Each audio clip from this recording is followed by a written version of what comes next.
Welcome to the Tony Topping Show across the world and across the universe. We're broadcasting to you once again through the medium of whatever's possibly going to give us the airtime and space to broadcast at the moment. So we're just wanging these things up on YouTube and everywhere.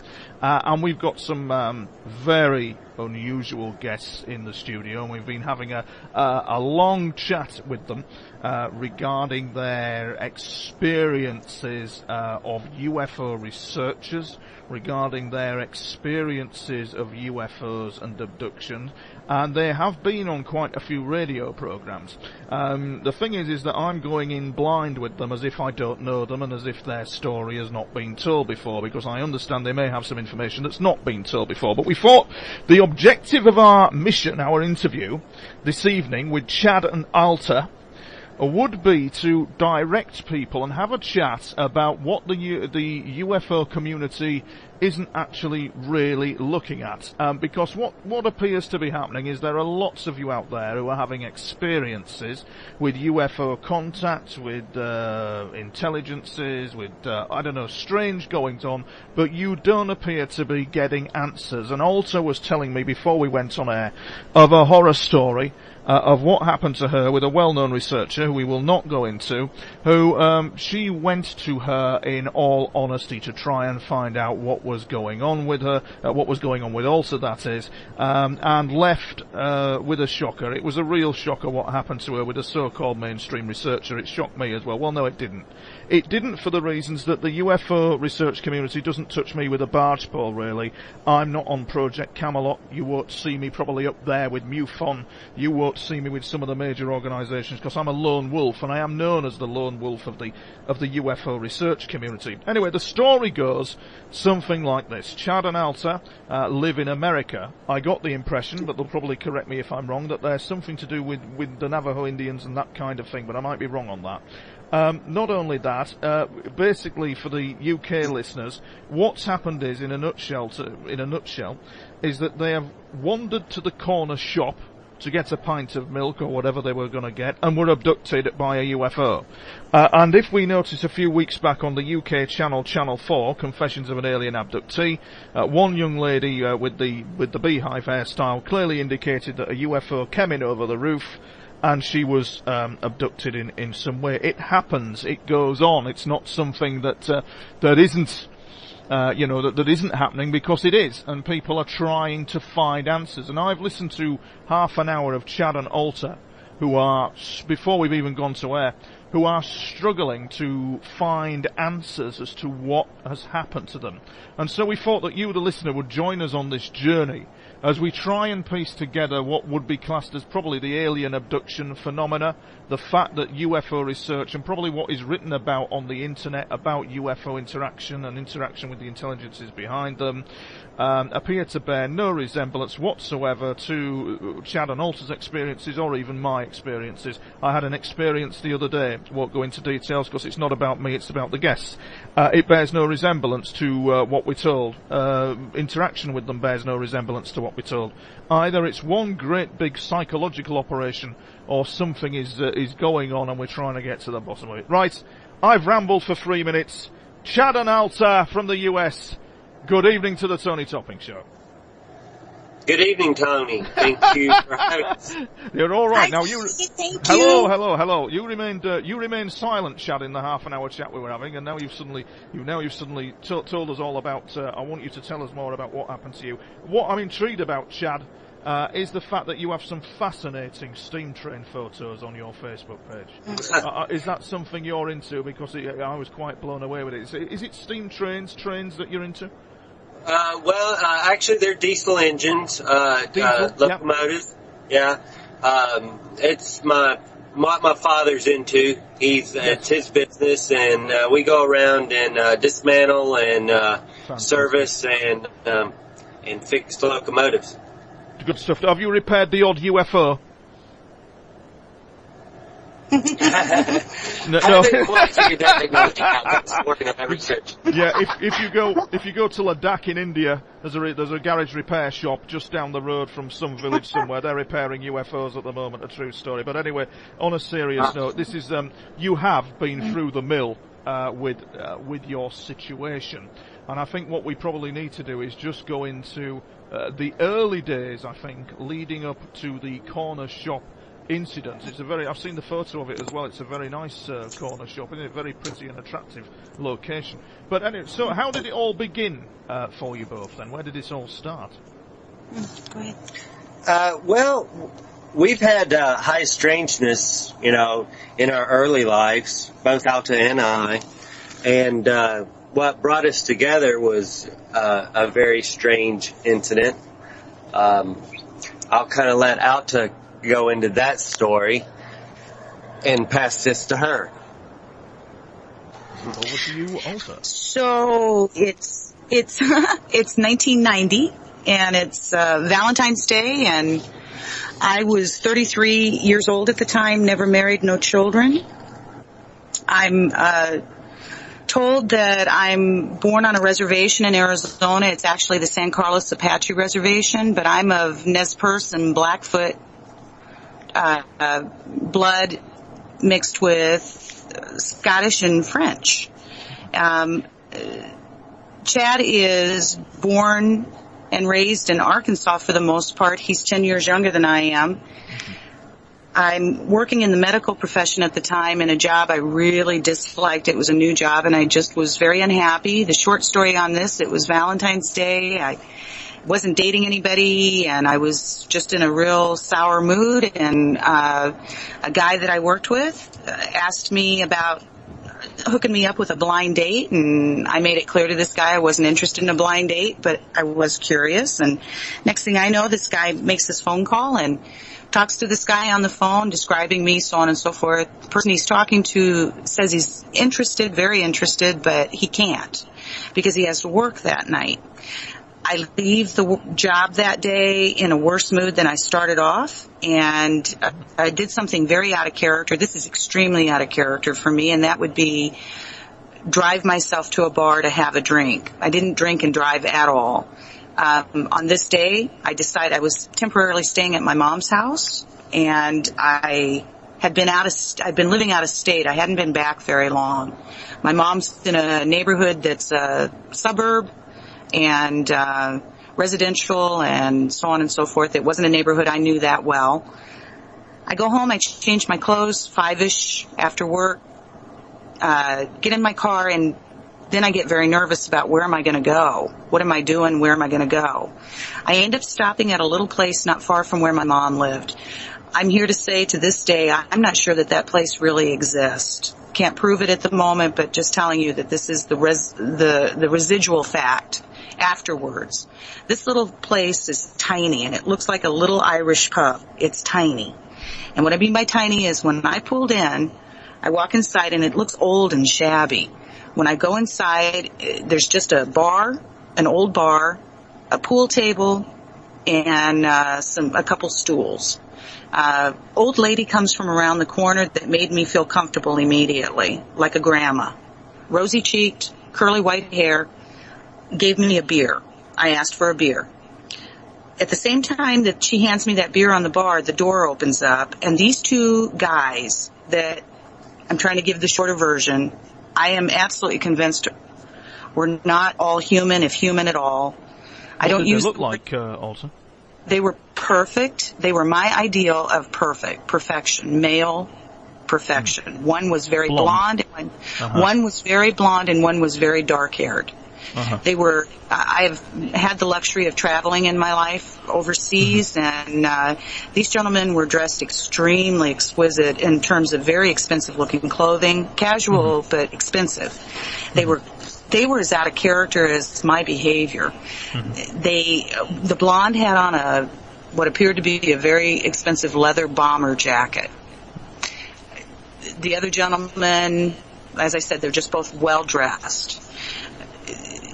When they make conversation with me, my mood isn't lightening. I'm just taking in the fact that these guys they look like models. What are they doing here?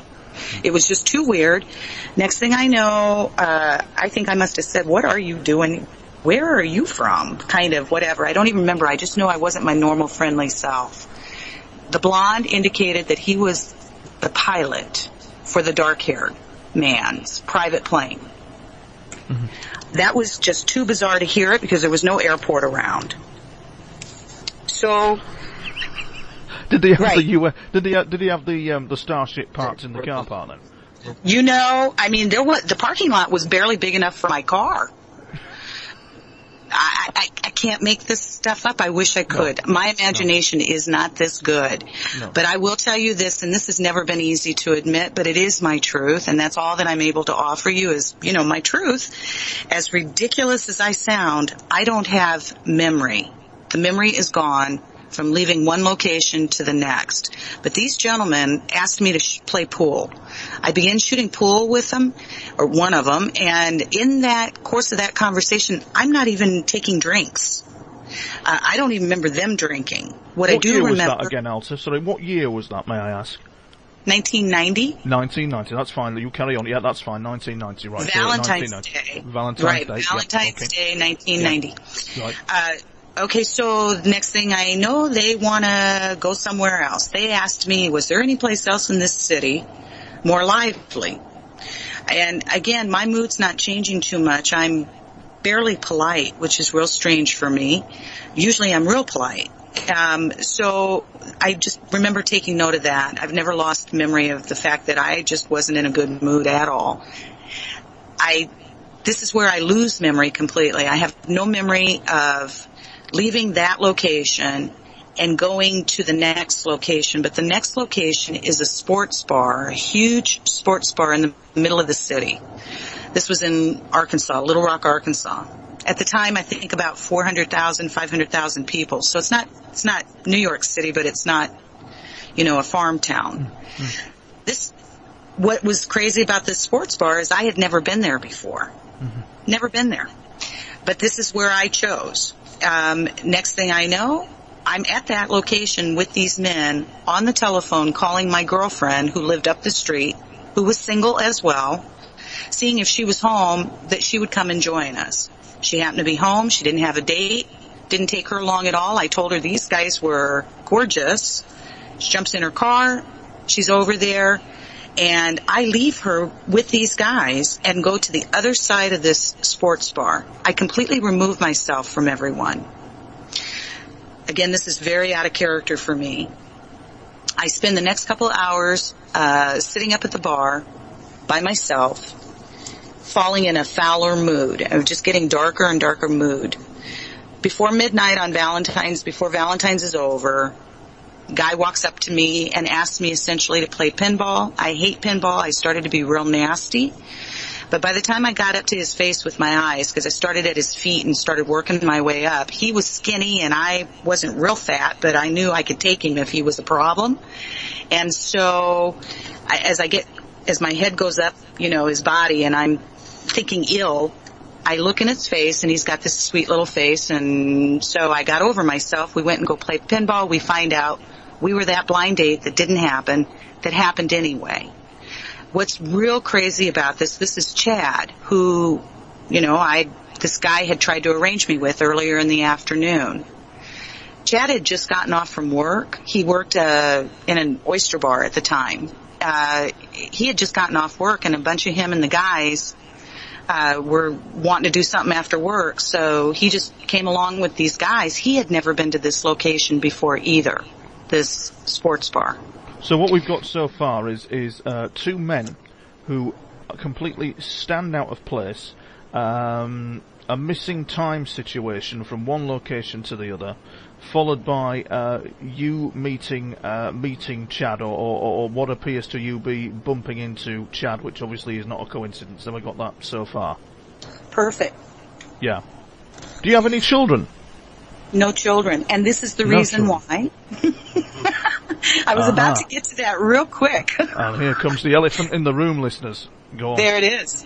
Because within 24 hours of Chad and I meeting, I find out, giving you again the short story, I find out that Chad has also found out from his mom that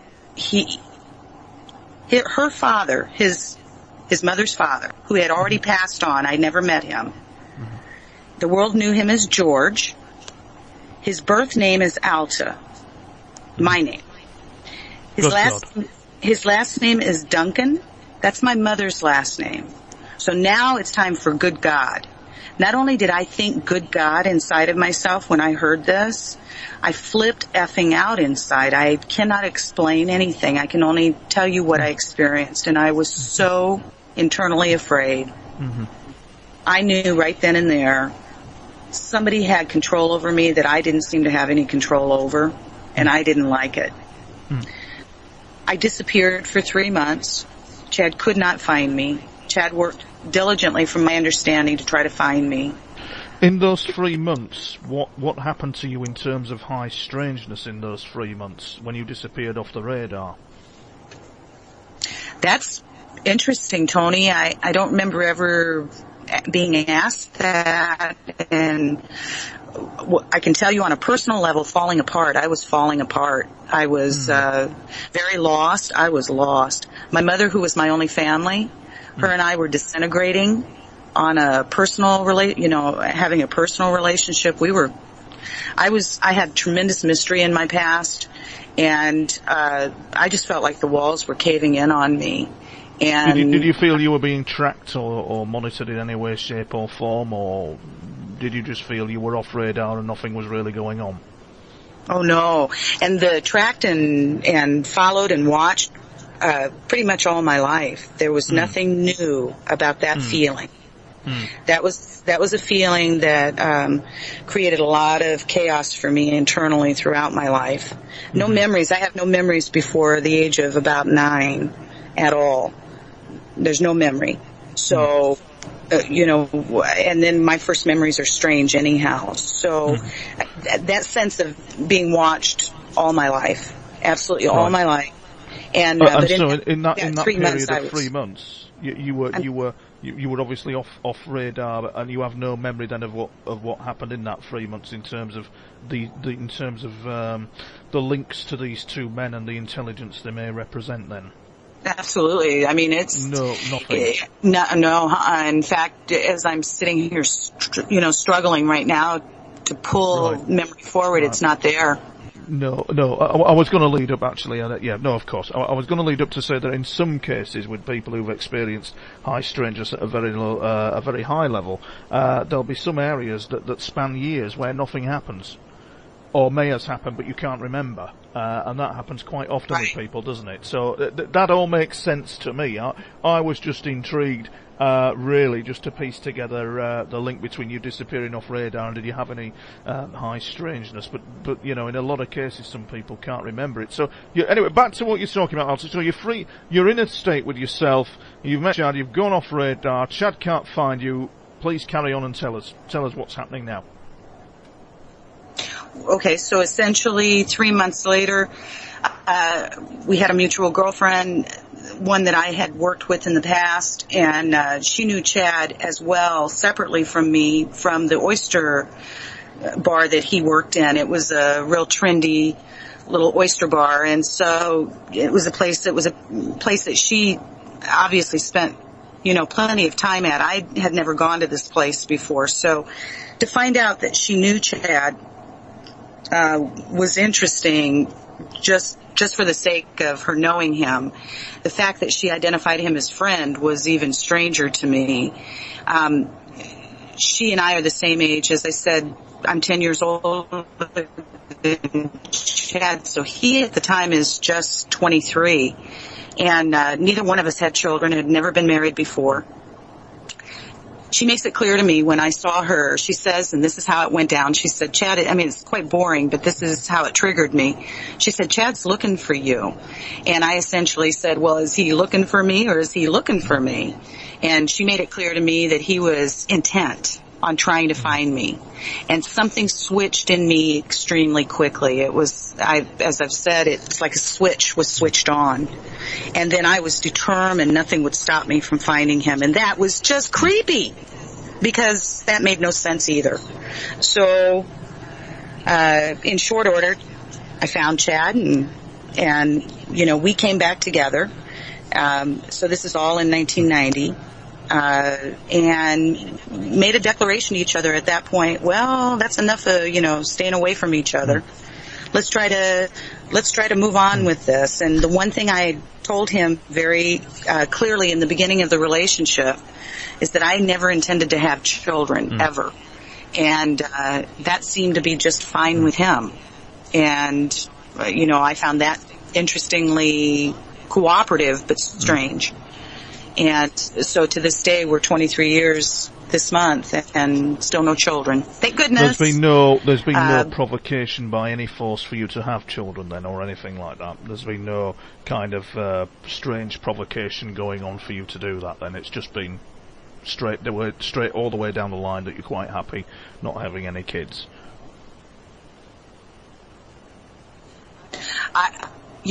Yes, and essentially even stronger than that, because for whatever reason, for whatever memories I don't have and whatever's hovering in there, I always knew that I would never marry or have children. That was a program that was going on inside of me throughout my life. So this was something that seemed to be set in motion inside of me early on.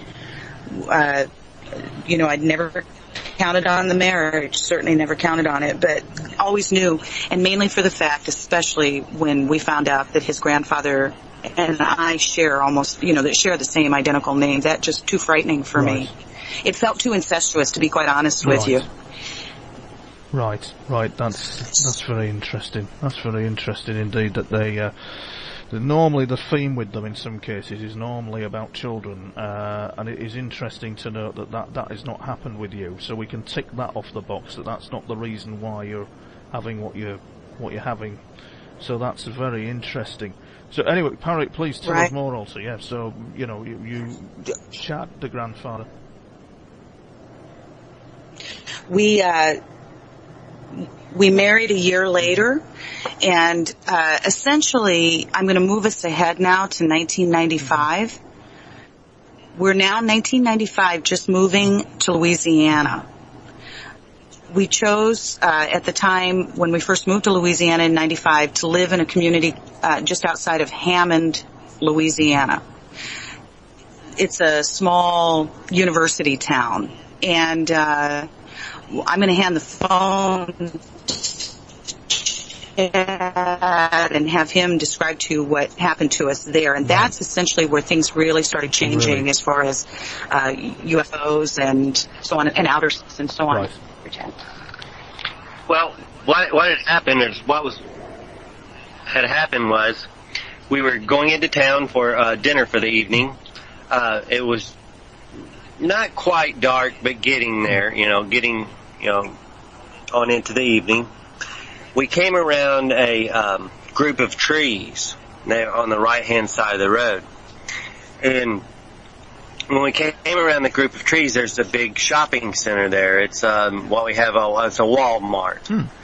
This is a huge shopping center and a big parking lot.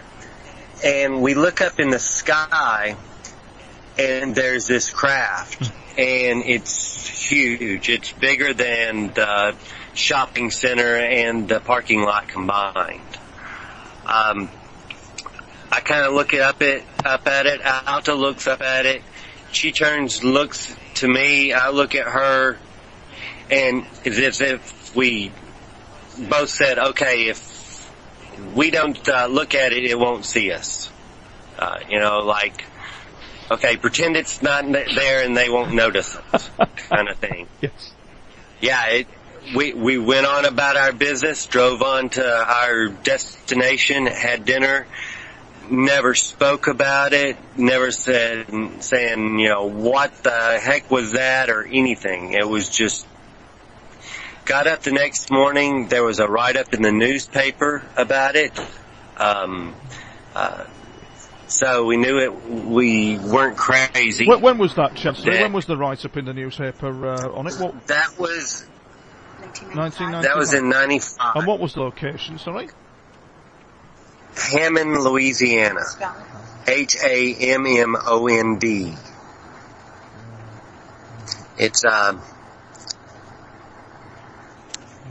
Hammond, Louisiana. Good God, yes, it's on the net as well. Yes, it's actually there. My God, not that I'm doubting in any way, shape, or form what you're telling me. It's just interesting that it's out there. Yeah, definitely. Good God. Yeah, it's It's a very, and to kind of throw this in the mix, we travel around quite a bit, and we have a RV. Now, back this time last year, we're going to go pick it up, and so I searched the internet to find out, to find it, and I find it. Well, it's a 95. And it's in Hammond, Louisiana. Okay, and we're here in Alabama. Yep.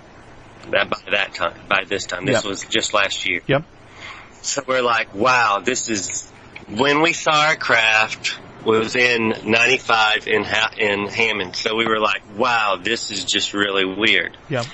So we rent us a car to go pick up the RV. Yeah, and just for the listeners, this is currently, when you pick up the RV, are we talking recently, Chad? Is that right? Did I get that right? Yes, this was just last year. It was a year ago, last month or so. Got that, yep.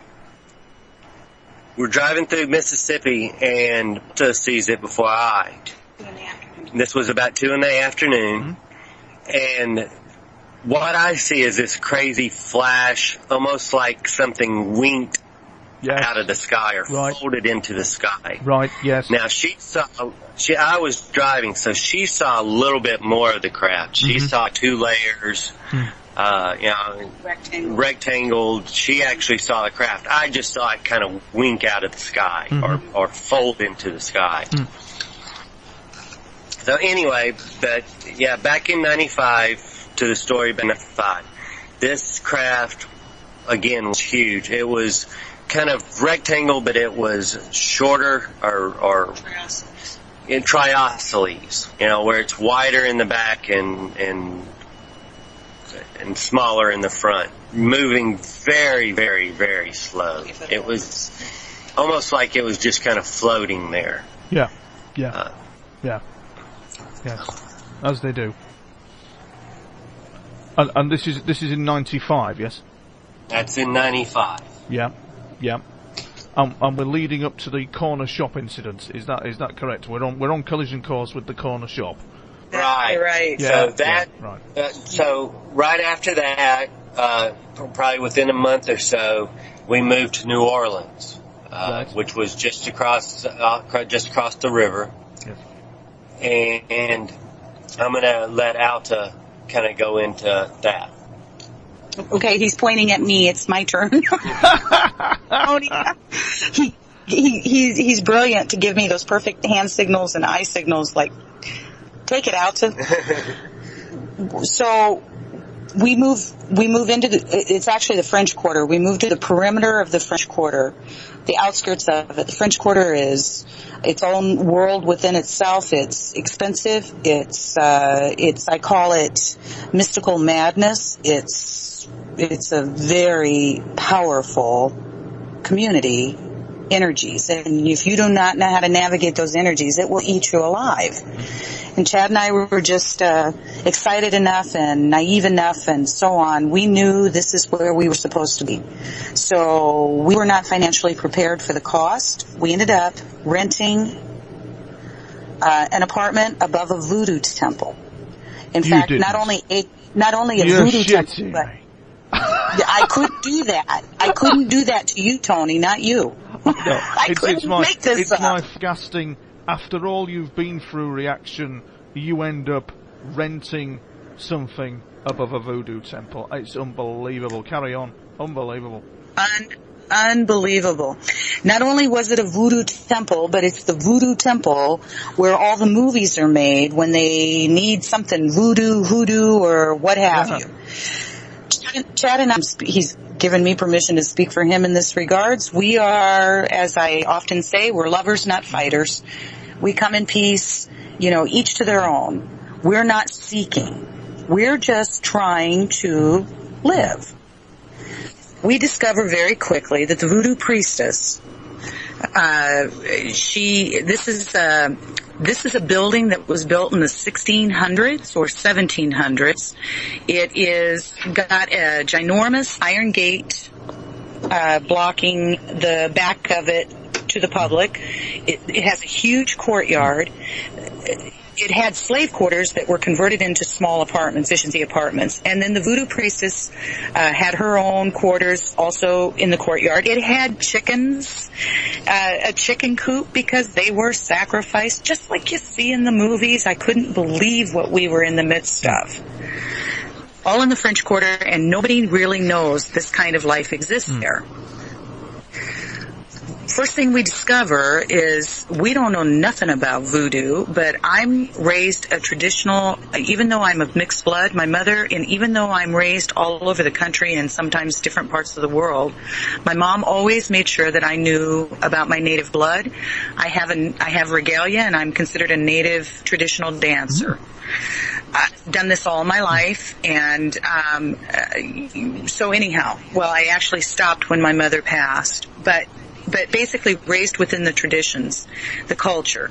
I discovered very quickly this voodoo priestess and voodoo honor Native American. They have a chieftain's statue in their temples, and they do altars for Native American. So this priestess, and this is just the reality of what I walked into, this priestess found out that I'm part Indian and had all my regalia. She wanted very badly, for financial reasons, to go into business with me. Her being voodoo priestess, me being an Indian, for all the movie making and so on and so forth. I had no interest whatsoever at all. Made it clear to her as politely as I knew how. Thank you, but no thank you. And things started turning very crazy for us. She didn't appreciate that at all.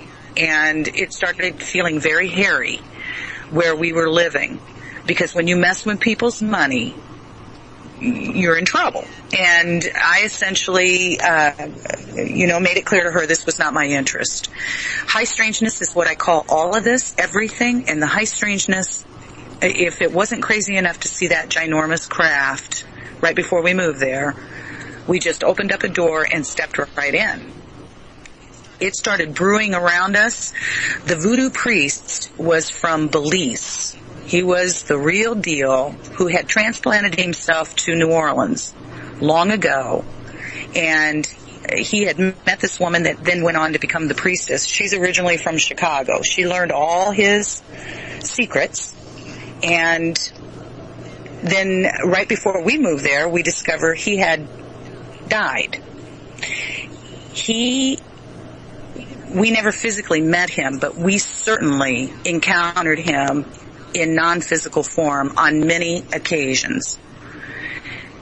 In one particular, if I may, I'll have Chad describe to you his first encounter with this voodoo priest in spirit. We haven't even got to the corner shop yet. I mean... Should we just go to the shop? No. You want to just go to the corner? Hey, oh, okay. You carry on. You just carry on. No, you're doing fine. Fascinating. I'm just sat here just easy. Crazy. Well, right, go on, Chad. You tell us more. Well, this was probably like maybe the second or third night that we were in this apartment. We're laying there in bed. And, these are really old buildings. And this is Louisiana palmetto bugs. I don't know if you have them in UK, but they look like a large flying roach.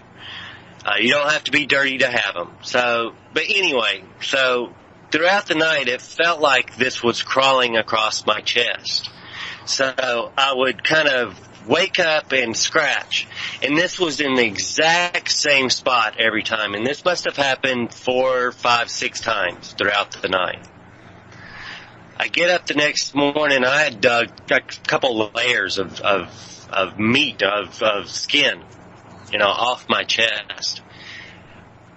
I get on to work. I'm, going throughout my day, and these flashes start coming back to me, and I remember seeing this very thin, short-statured, African-American looking man. All I could see was his torso up. Now I'm laying flat on my back, and he's kind of hovering above me. Below his torso is almost smoke looking. and he'll sit there and he's kind of floating above me, and he'd take his hand or his finger and just kind of barely touch my chest, and I would go up and scratch it. And again, this happened, a few times. So I get off work and I'm like, oh wow, this is some spirit here. There's something going on. It was very, telling. I get home, I grab our smudge, our burn, like, hey, you can stick around. I'm a nice guy. I'm going to paint this apartment. We'll have us a really nice place here. Just leave me alone. Never had any more problems. A month or so after that, another couple moved into the apartment down below us. And they had been married and knew and was married by the voodoo priest. They start bringing out their wedding pictures, and they give one to me, and they're like, this is, I forget his name, but they identify him as the voodoo priest. This was the man that was kind of above me with his little finger on my chest, making me scratch, and it was really, there was, New Orleans in the French Quarter it's a place at a time. Just gobsmacked. I'm just gobsmacked. Also, real quick, Tony, before we move to that corner, will we ever get there? Will we ever get to the corner? We are. We're just about there. Just the last of that voodoo temple business. All of a sudden, one night I wake up and I smell smoke. And that's the biggest fear for the French Quarter is smoke, fire. Because these buildings are 1600s, 1700s. They're all attached. If one goes, likely the rest will follow. So everybody is very fire alert there. Smoke's coming up in, I can smell it. I wake Chad, he convinces me I'm crazy, go back to sleep, I'm dreaming. Close my eyes. All of a sudden now my eyes open because that now is not just smell, but I got what looks like white smoke coming in our apartment all the way into our bedroom. I grab Chad, we fly out of bed, down the stairs, out into the back courtyard screaming, fire, fire. Everybody runs out into the courtyard, and I think there had to have been at least, I know no exaggeration, 15 or 20 firemen who showed up because it's considered 5-alarm or whatever, the highest alarm immediately when you get an alarm in the French Quarter. So we've got tons of firemen that show up at this little tiny building. Bottom line is while we're all standing out in that out in the courtyard, this is late at night, lightning starts striking around us. Now, when I say it's striking around us, I'm talking like being on a movie set where somebody switches a switch and says, okay, lightning. And lightning is striking so powerful. Chad says it was miles away, but every one of us were reacting as if this lightning was bolts going to hit us. No rain, just lightning. All the firemen come out of this little tiny building because they're flipped out. They cannot find a fire. They can't find a fire. There's no fire. You can smell it.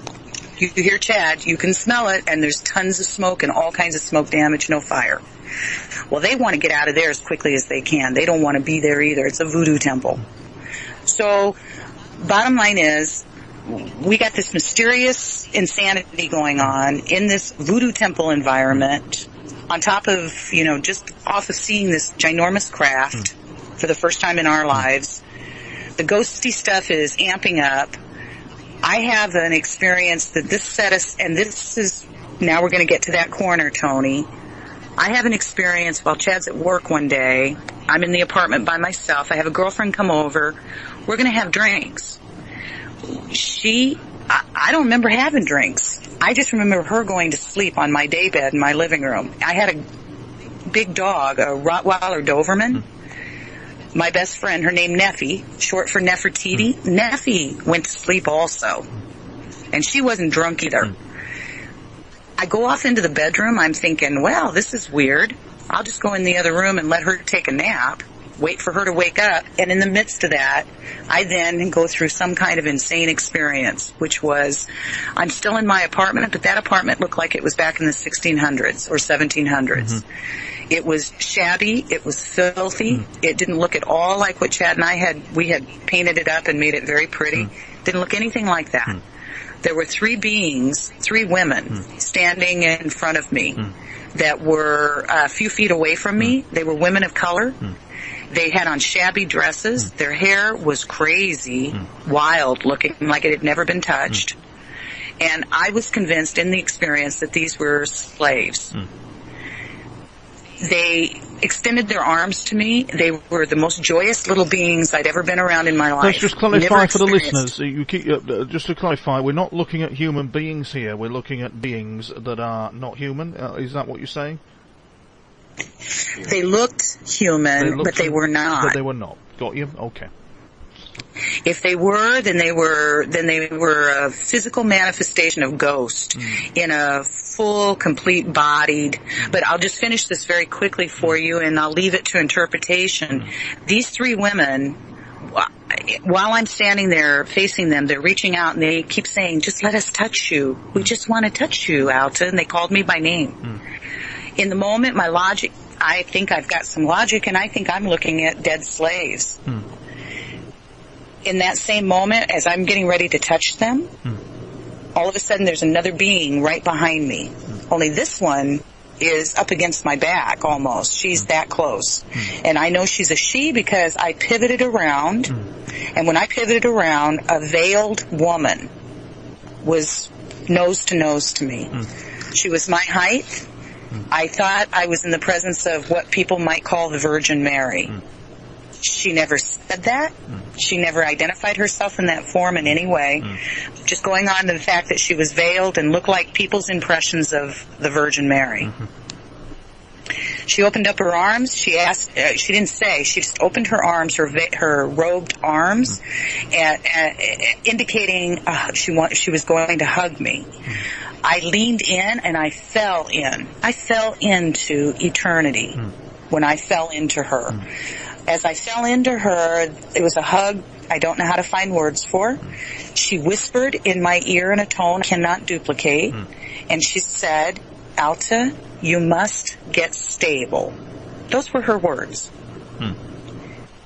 The experience was then over, and it was within a few months of that experience, Chad and I and Jacqueline were taken off that corner. Do you think at all that incident is related to the very large UFO craft that you saw? Absolutely. You think? Yeah. I feel, Tony, personally, all of it. Yeah. There was a woman that was hired to work in the shop that I worked in. I worked in an exclusive reading salon, a salon that had started back in 1929. There was a woman that had been hired right before I came on board that was hired to manage the shop. She was fairly flamboyant, very interesting character, but there were a lot of characters in the French Quarter. This woman, from the moment that and I say this lovingly, not with any angst, the moment I smelled her, I knew this woman. Well, the short story on that is every time I would say to her when she'd go past me, she went by the name of Joe. I would say, "Joe, this is making me crazy. I know you." And she just would flippantly say, "Of course you do, everyone does." And I knew it was deeper than that. Reads out of a science fiction film, doesn't it? Sorry to interrupt you. It reads out of a science fiction film, doesn't it? I can see where it's going. Carry on anyway. Yes, sorry, I was just commenting. Unbelievable. Thank you so much for commenting. Thank you for hearing us. This is what happens, what we finally figured out, what I was led to find out about her. Because that feeling wouldn't leave me. It irritated me and it bothered me and it really made me crazy because I had so many unanswered everything from everything else. I'm bothered for you, Alta. I'm sat here sensing anxiety, sensing there's something coming that you're going to tell us about. So, but anyway, please carry on, but I'm sensing it now, sat here, like an anxiousness. Thank you. The hairs on the back of the neck, that kind of thing. Something brewing up. So please carry on. Well, what we discover is that this woman had moved to New Orleans, to the French Quarter, 7 years prior to Chad and I. So that means 7 years prior, she had lived what she said to me. I would never know where she came from, is what she told me when I kept asking her, where did you live before here?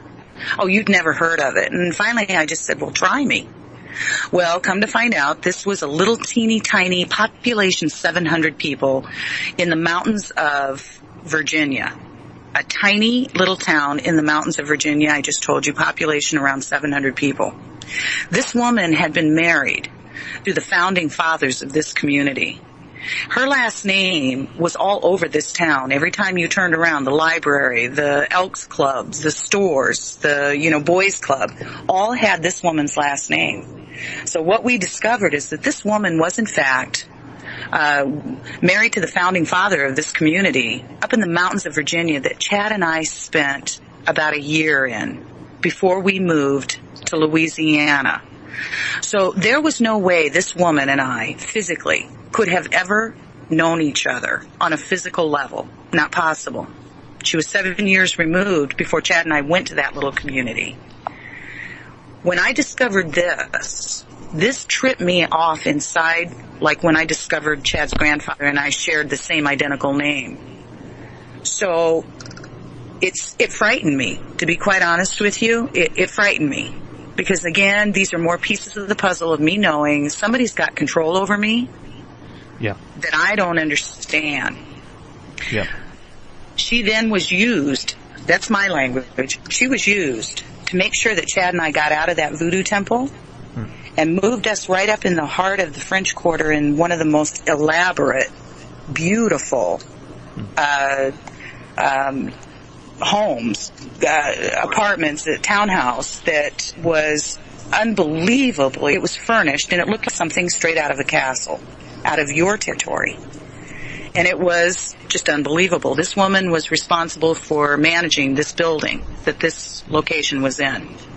This location also was afforded to Chad and I so inexpensively, I'll never tell people what we paid for rent because it was unbelievable.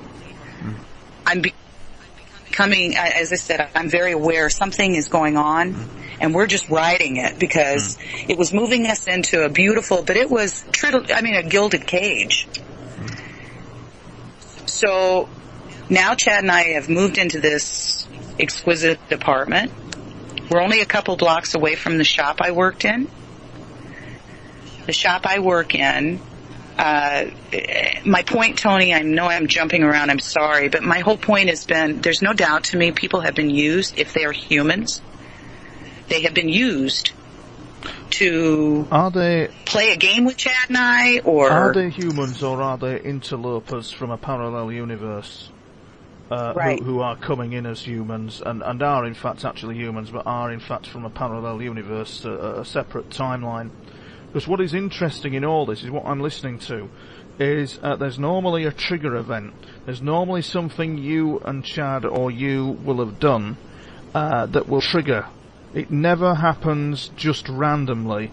There's always something that triggers them to your doorstep, that makes them turn up. Right. You might not even know what that is, I don't know, but that's what I'm listening for from you in events. Is I'm looking at these people who were smartly dressed, bearing all the hallmarks possibly of some sort of interloping timeline thing, and then, obviously there's the situation occurring where you see the slave people, and then you're obviously being moved by someone you already know. It's as if you're having continual kind of time slippage, all that going on, aren't you?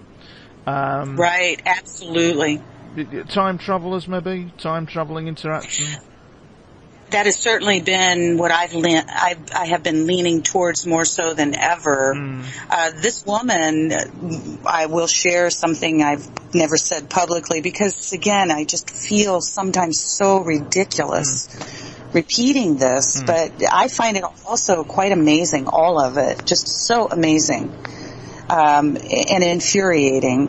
But this woman that was used to move us from the voodoo temple into this location, she had her own belongings. She was moving into the penthouse above us. She had been living in the apartment we were in. There was an apartment there was a space downstairs on the ground level that was a retail shop. So this gal was moving upstairs. She had left quite a bit of her belongings in our apartment as we were moving in, and we were just going to help her move stuff up. Chad and I went over there one afternoon, and Chad he's cringing because this is not our behavior, but this is what I did. I sure did it because I had to. She wasn't around, and there were several boxes of books lying right inside the door. All of a sudden, when we walked inside that apartment and I saw those boxes of books, I saw on the top what looked like journals or diaries. I told Chad, I'm like, wow, I said, I think these might be her journals. And we need to get these up to her, like too private to be in our, left behind. Well, what's crazy is it sure was left behind, and the privacy was about us because I had something trigger me to, I believe in people's privacy because I feel very convinced there is no such thing, nor will there ever be again. But I still stand on that. I told Chad, I said, Chad, something's telling me we're in those books. Chad's looking at me like, no, Alta. And I'm saying, but Chad, I just know she's written about us in these books. And I'm creeping out because I don't have a reason for this. I walked over, and I admit it, and I'm ashamed, but I did it. Picked up that top ledger. It wasn't locked or had a key or anything like that. It was just a notebook. I opened it up, and there I am, my name. She's writing about me. Not only is she writing about me, but she's writing about how she's been following me. And she's recording all of this. Now I'm just losing my mind. I've never been stalked on a physical level that I know of. And I'm feeling absolutely so flipped out I can't see straight. Because Chad is trying to get me but he's flipped out because he knows that I'm not crazy. There we are, all written about me in particular in these ledgers. We slammed them shut. Never said a word to her. I just prayed that I'd go to sleep and wake up and this would all be different. And that wasn't the case. It was what I feel truly preparing us for the night that the three of us were taken off that corner. What was the interloper? Yeah. Interloper. What was? I'm sorry. Yeah, and so it was. Do you think you were dealing then with somebody who was stalking you because she was attracted to you, or was it stalking you because they were reviewing an event in history? Interesting, Tony. In all honesty, nobody's ever asked me. I don't feel I've ever shared this, but my truth is both. Both, yeah. So what we're piecing together in the world of high strangeness, because anybody listening to this would think we were completely bonkers but you've got to have these experiences to understand what we're talking about. We know our game. So what we're saying is there's a possibility that you're possibly being observed by some source that isn't human, that's observing what you're going through in terms of the UFO craft. The large UFO craft and all that kind of thing. You're possibly being observed through history. Would that, do you think, be part of the equation? I don't know, I'm just being random, I'm just fascinated, but it seems to be what springs to mind. I'm interested to hear what did the journals say? Did they hint at anything like that, or...? The journals would, I didn't read for long because I couldn't believe what I was seeing. Yeah. And the fact that, thank goodness, in my case particularly, I seem to always have witnesses to what others I deem as insanity. Yeah. That doesn't give me the luxury to ever call myself crazy because I always have witnesses. The journals start off in beautiful handwriting. She had beautiful handwriting and very clear, and it was, I feel embarrassed saying this, but it was nothing sexual in content with the hint of it. It felt like it had a hint of it, and that was, oh, Alta, I'm sounding dramatic, but I'm trying to repeat it the way I read it. Oh, Alta, she's walking down the street. Oh, she's making the corner. Her hair is blowing in the wind. Kind of, excuse me, but bullshit sort of insanity. As if I am truly being admired. As we're flipping the pages, I mean, it's pretty she's literally recording my movements. When about 3 pages or 4 pages into this, does that sound right, Chad? This has been several years ago. All of a sudden, the writing changes dramatically. And I mean, it turns into, she is writing scribble across the pages where it's not readable. You cannot make out. It's as if I'm watching somebody through pen and paper flip completely out. When you walked past on the her, pages. So when you walked past her at any point in the proceedings, because it sounds like you've been exposed to like an environment that kind of like does odd things with time and consciousness, and what you'll walk past somebody, you'll hear them speak, but you may hear something else speaking subliminally back at you. When you walked past her at any point in view of your previous experiences, did you pick up any subliminal conversation? So, for example, she might say, "Oh, hello, Alta, I'm just off to the shops," but you hear, "Alta, I'm watching you." Do you get me drift? Absolutely. The subliminal, Absolutely. and this only happens to people who have been involved in a game where what they're saying is coming out differently, but you hear, go on then. Absolutely. Right. Interesting that when you asked that, Tony, what I clearly remember again and recalling as I brought this up originally in this conversation is that there wasn't a moment around this woman that my hair wasn't standing up. I have long hair, but my hair was standing up constantly, always on my neck, to be in her presence. It was creepy and extremely uncomfortable. And to the point of where I couldn't let up on it finally when I first meet her for days, insisting on she tell me. And how interesting that she chose to take several days before she would share with me. Just a common question, where'd you live before here? Or, just the whole thing. It was exactly the way I've described it to you and very uncomfortable. There's a story in... I'm intrigued, Alta, but there's a story, I think it came out of Japan or some European country, of a guy turning up at a passport desk. He turns up at the passport desk to have his passport stamped, and the passport official looks at his passport and says, "I'm sorry, these countries don't exist." And he goes absolutely bloody nuts and says, "Of course they exist, they've been in existence for nearly 1,000 years, what are you talking about, blah blah," and they detain him. And they find that the passport is stamped with countries that are not of this, of the earth. And he's arguing quite ferociously that these countries do exist, have you all gone mad? And then he mysteriously disappeared.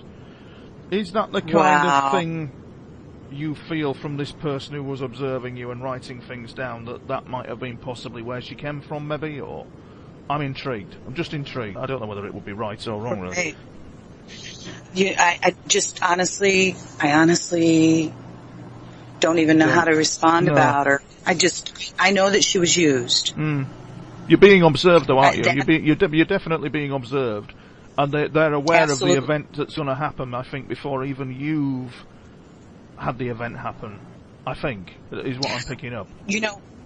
When I first land in the quarter, this is something I've never said publicly. When I first landed, when Chad and I first got there in 1995, I had people call these dreams. I'm of the Nez Perce Nation. This is my mother's side of the family, and this is the tradition I was raised connected to of the Nez Perce, Chief Joseph Band. There was a group of our people back in the day that were known as the Dreamers. They were so powerful that the government outlawed them, banned them, back in the 1800s, I believe. Well, my mother's always been convinced, and this is what I've been called, as a dreamer. apparently I was extremely prophetic dreaming when I'm a little one. Again, I have no memories back then. But the reason of bringing that up is that this sense of being not only watched, but folks being used to the point of where now we don't know what's human and what's not. But what I do know is that it feels like every time, I'm sorry, I sort of lost my way. When we first landed in French Quarter, I had a dream. Only I know the difference of the dreams and visions. What I experienced was I saw Katrina 10 years before Katrina hit.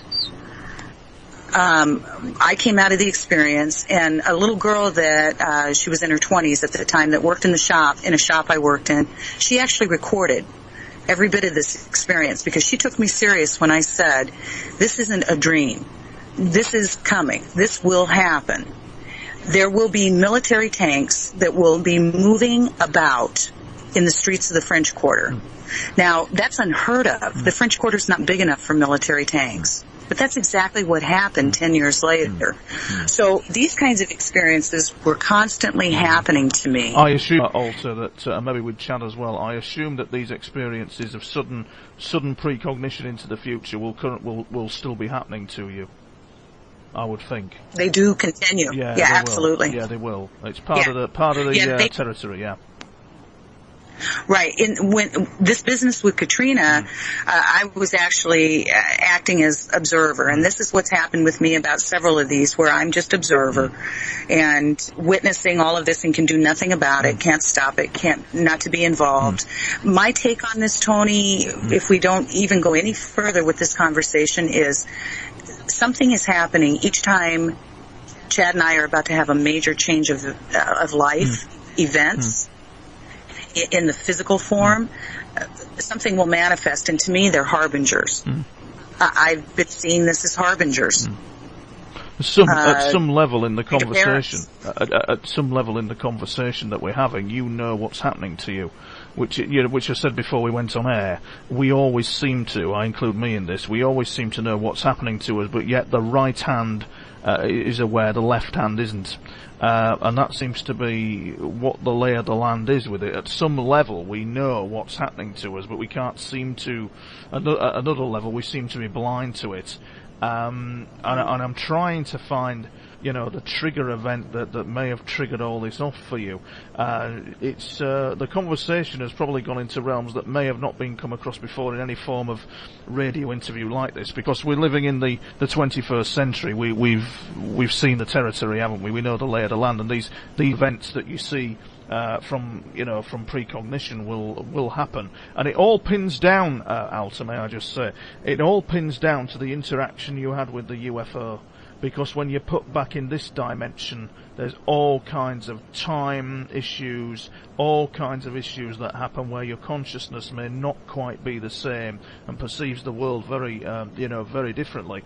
And then what you end up doing, as you said before we go on air, is that you end up going to these researchers trying to find answers, and they know jack. They know jack about it. There's only you who seems to know, doesn't they?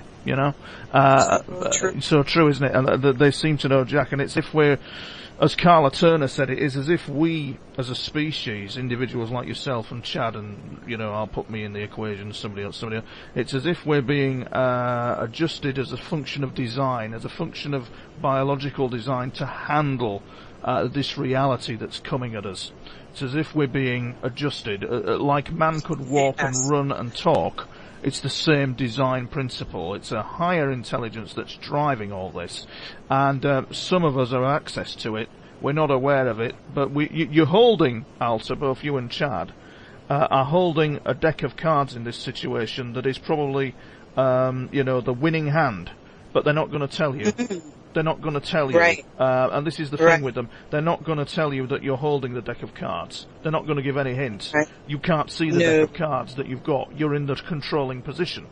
It takes a while to, I think, realise this, that we are the masters, that some of us are the masters of our destiny. I don't know why I've just said all this. I've rambled on, but it's. Oh, that's beautiful. You know, I love playing cards. Yes, yeah, exactly. And in this game, you know, you'll have all the shit coming at you, everything from strange goings on to, you know, time, this and this, that and the other, and you can't piece it together, so you go to somebody who muddies the waters further. You actually, this is as a consequence, it has all the hallmarks of being as a consequence of you interacting with UFOs and the people within them. It's all the consequences of the time stuff and the consciousness not being quite the same, you know, not quite the same as what we would see maybe an ordinary member of society who's not been abducted in any way, shape or form. I just find it absolutely fascinating. I'm trying to help you just piece together as I'm spieling along what possibly is going on, and it's all very interesting. Yeah, it's beautiful, Tony. And Chad's sitting here across from me, just constantly nodding his head at you in agreement and thumbs up with these beautiful messages that are coming from you, our direction. And we're very grateful, just very grateful.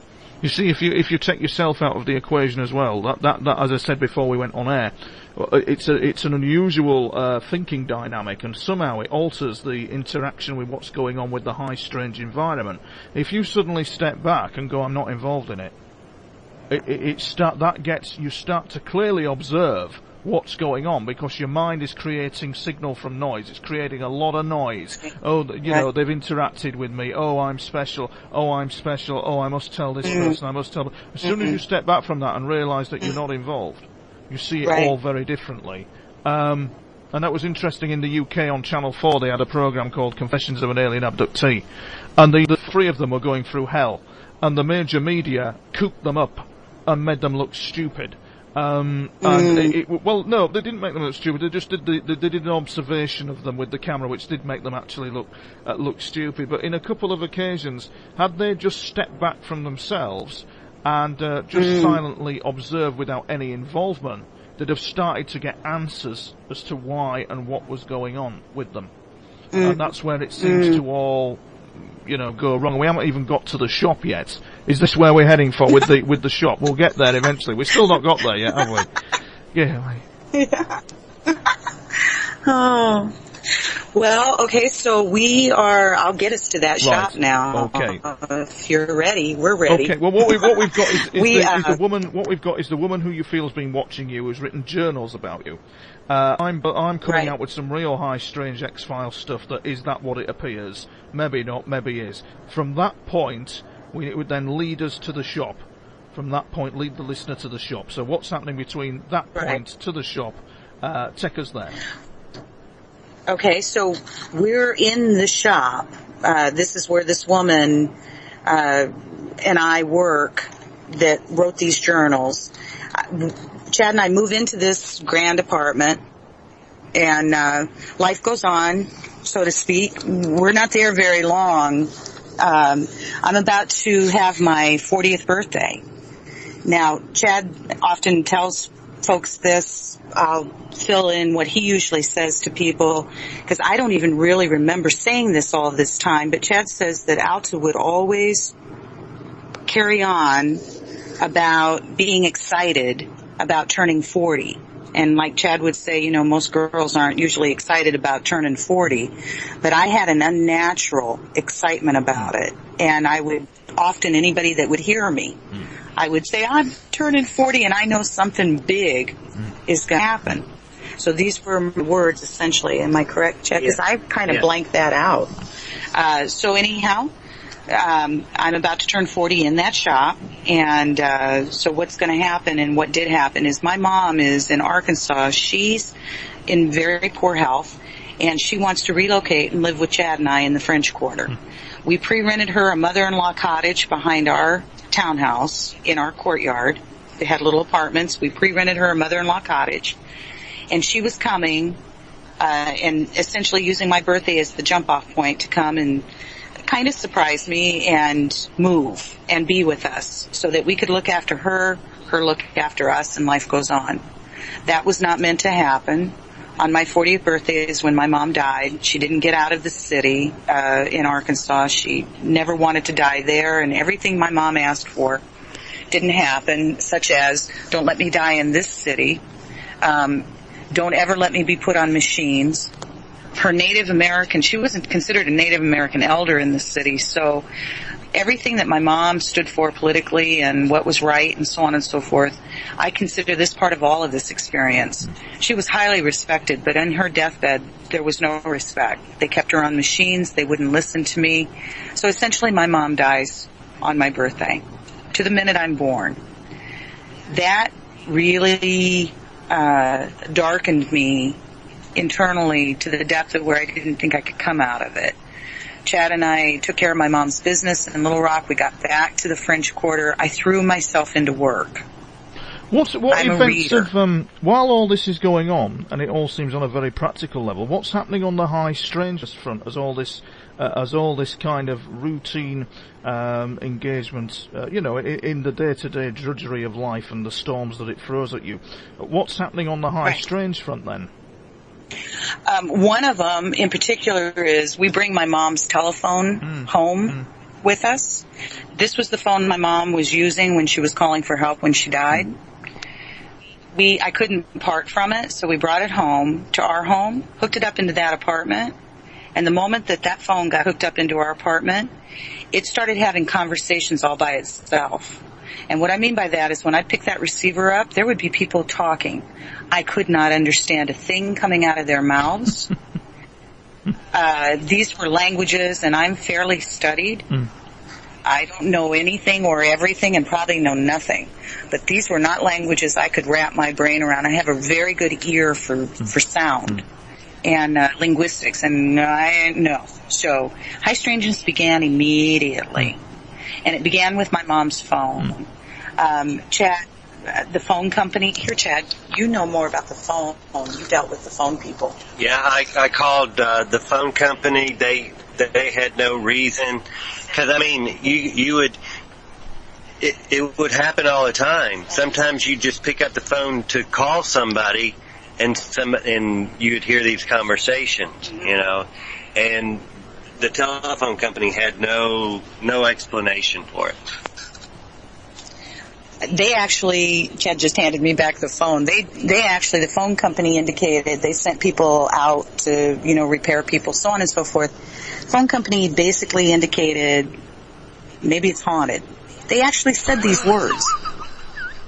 No, in what we would say in the UK, in a no shit Sherlock moment after what you've been through. That's it. Yeah, no shit Sherlock after what you have been through, and what you were talking about before you went on air was absolutely air. So you think it was haunted? I think you've been, in my professional opinion, for what it's worth, I think you've been displaced in time in some way, and you're picking up, you're picking up variables of other realities. Haunted will do, I suppose. But I seem to get that impression. It's just finding the trigger event that triggered it, and it seems to. Anyway, but carry on. So the phone's haunted. The phone company have turned up and they've said it's haunted. I find that just haunted. Funny. That was hysterical. Yeah. I wasn't laughing at the time. No. My mouth hung open. Yes. I couldn't believe these words were coming out of this professional's mouth. Yes. And well, we take care of that little phone situation. I hook up a different phone. Everything's working just dandy. So it moves from the telephone to say what one will say about this. We were in the land of crazy, the French Quarter, so we decided to have a little seance one time. We've never done this before. We had a little Ouija board and some friends came over. Actually, it was... You're going to tell us next that nothing happened, aren't you? You're not going to say that, are you? Well, interestingly enough, because they're going to make sure whatever this is all about, it's going to make sure that I have witnesses. Yes. So, likely enough, I would expect nothing to happen, because that's what I expect. And I'll be dang if that frickin' board didn't lift in front of all these people that were sitting around it. The pinchet, I can't remember what you call the little pointer thingy, but it lifted. Things were lifting, and we knew that if we kept it up, we'd make all kinds of craziness happen, and I couldn't. I put a stop. Yeah, I just shut that one down. I said, okay, this is crazy because we're sober, no drugs, and these things are happening. We're seeing this, not only him and I, but a house full of people. So these are the things that are happening on the peripheral as far as just right there in front of our face and so on and so forth. And everything is being couched in haunted. Everything's couched in ghosties. Chad and I are not talking a word about that craft we saw, 2 years prior, none of this. So, because we're busy trying to outrun the voodoo priestess and the ghosties and the crazies. As I said, threw myself into my work, and I just worked like crazy, as hard as I could work, and come home, and I'd be very sad. Now I'm in a very lost state. My mom's gone, and I'm just lost. And, okay, so the people I work for hired this gal named Jacqueline. Jacqueline at the time is 24. I'm 40. Chad's 30. Jacqueline's tall, slender, long blonde hair, kind of svelty, attractive, very gregarious. She's got a happy personality. She's a no mess around kind of, nothing dramatic about her, no drama queen here. She'd never been married and had no children at the time of us all coming together. She had been hired to be a manager of this shop. The minute Jacqueline and I met, again, it felt like I knew her. Only this was different. This was very different than the original woman I told you about knowing. Jacqueline felt like I'd known her for eternity. So, and it was immediate. There was a familia immediately with her. She knew that my mother had died and that I was grieving badly privately. She'd asked a time or two if I wanted to go out into the French Quarter with her. I had turned it down before. On this particular night, something again switched different inside of me and said, accept. She wants to go out and have dinner and drinks in the quarter. I say, great, let's call Chad. He'll want to come join us. We call Chad. Our apartment was only a couple blocks from the shop, so Chad walks over to the shop. It's about 9:30 at night by the time Jacqueline closes the shop. We leave the shop on foot, and we start at one end of the French Quarter, and we're just going to work ourselves across the French Quarter, all on foot. Sorry, I'll back up real quick. Jacqueline drove to work that morning. She parked her car up the street from the shop, like at 9, 10 o'clock in the morning. We didn't drive because we lived in the quarter, and most folks who lived in the quarter walked around. It costs more to drive than to walk. So Jacqueline's car is parked up the street from the shop. She leaves it sitting where she'd parked it that morning, and again, we're on foot. We start through the quarter. The whole vibe is off. Tony, you will understand this probably better than anybody we've ever spoke to. The vibe is completely off. And I take note of it immediately. From the moment we started our walk, I noticed that the French Quarter, that is a 24/7 hour party, there was nobody around. Where is everybody? And now there were a few stragglers. It wasn't like it was completely deserted, but it almost felt deserted. And that's unheard of. That's just unheard of. So I didn't know what was going on. I just thought, well, wow, this is adding to the dark cloud I feel like's hanging over me anyway. Yeah, sorry about that, listeners. We got disconnected there, and I don't think it was the hand of something mysterious. I just think it was just a plain old technical breakdown. But there again, very rare am I interrupted, because I'm on top of my game. This is the equivalent of the Manchester United. It's like watching Manchester United at play. Well, if you like Manchester United, you know what I'm saying. We're in a different league, listeners, and what we're going through and what we're talking about. And we're back to Chad and Alta. who's managed to reconnect us. In that time, since we lost them in that short space of time, they've time travelled back to 1800 and back again, and they're with us now. I'm being flippant, but basically, we got to the fact where she was telling the story of being in the French Quarter. The vibe was off, and we're trying to get to the corner shop. Funny that may seem, but this seems to be where it's all happening. So the vibe's off, it's not going well. She's in the French Quarter, and you've got a few stragglers, and all is quiet, and it's not normally quiet. Take it from there, Alta. Okay, so we decide to give it one last shot at our last location. We walk the block, we cross the street, and on that corner is a fire station. I remember taking note that there wasn't anybody around that fire station either. Now, it is around 11 o'clock at night, but there weren't any lights on. It looked like an abandoned building to me as we walked past it. We crossed the street. There's a little club on that corner, and that's the picture you have, Tony. That's called Checkpoint Charlie's. Right. Checkpoint Charlie's is a little dive that a lot of the famous musicians, when they come into the French Quarter, they would play there for free because only the locals knew about it for the most part. Tourists didn't generally go there. What's so strange about this night, to me particularly, is this is a little dive that never had a doorman. There was never a doorman at this place. There was this night. On this night, when there's no people out on these streets or in any of these clubs, this little dive has got a doorman that happens to be a cute little blonde-haired guy that looks about Jacqueline's, right, looks about Jacqueline's age. She's 24. He's perfectly suited to be a companion to visit her. That's just what happened. She never went inside the bar. Chad and I didn't either. We both noticed there wasn't a soul in there again. So I said, that's enough, Chad. I just want to go home. These were the words I kept repeating.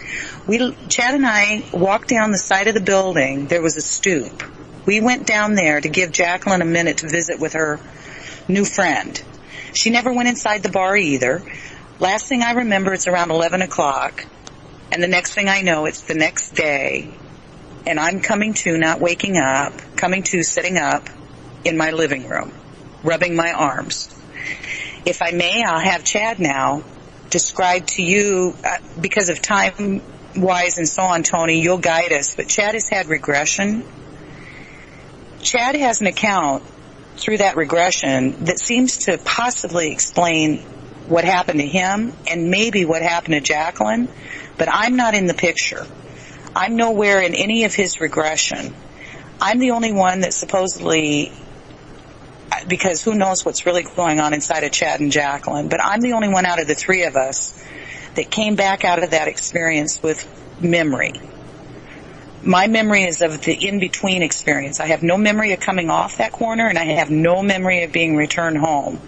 But I have very distinct memory of in-between. So, Tony, would you like Chad to share the regression? Yeah, can we, please do. Please do, please do. Please do. Well, again, a few years after our experience, we moved. We're here in Alabama, and I get a regression done. What came out of my regression was we were standing on the stoop there. I remember Alta being like, well, all of us, we were like, okay, we've had enough, let's just go home. And the next thing I remember is waking up in bed the next morning. So I have this regression done. What came out of the regression was we were standing on the stoop. I remember seeing this bright light. It was the building that we were standing next to had like these big plate glass windows on the front and side, so you could kind of see over you could see light from the front of the building.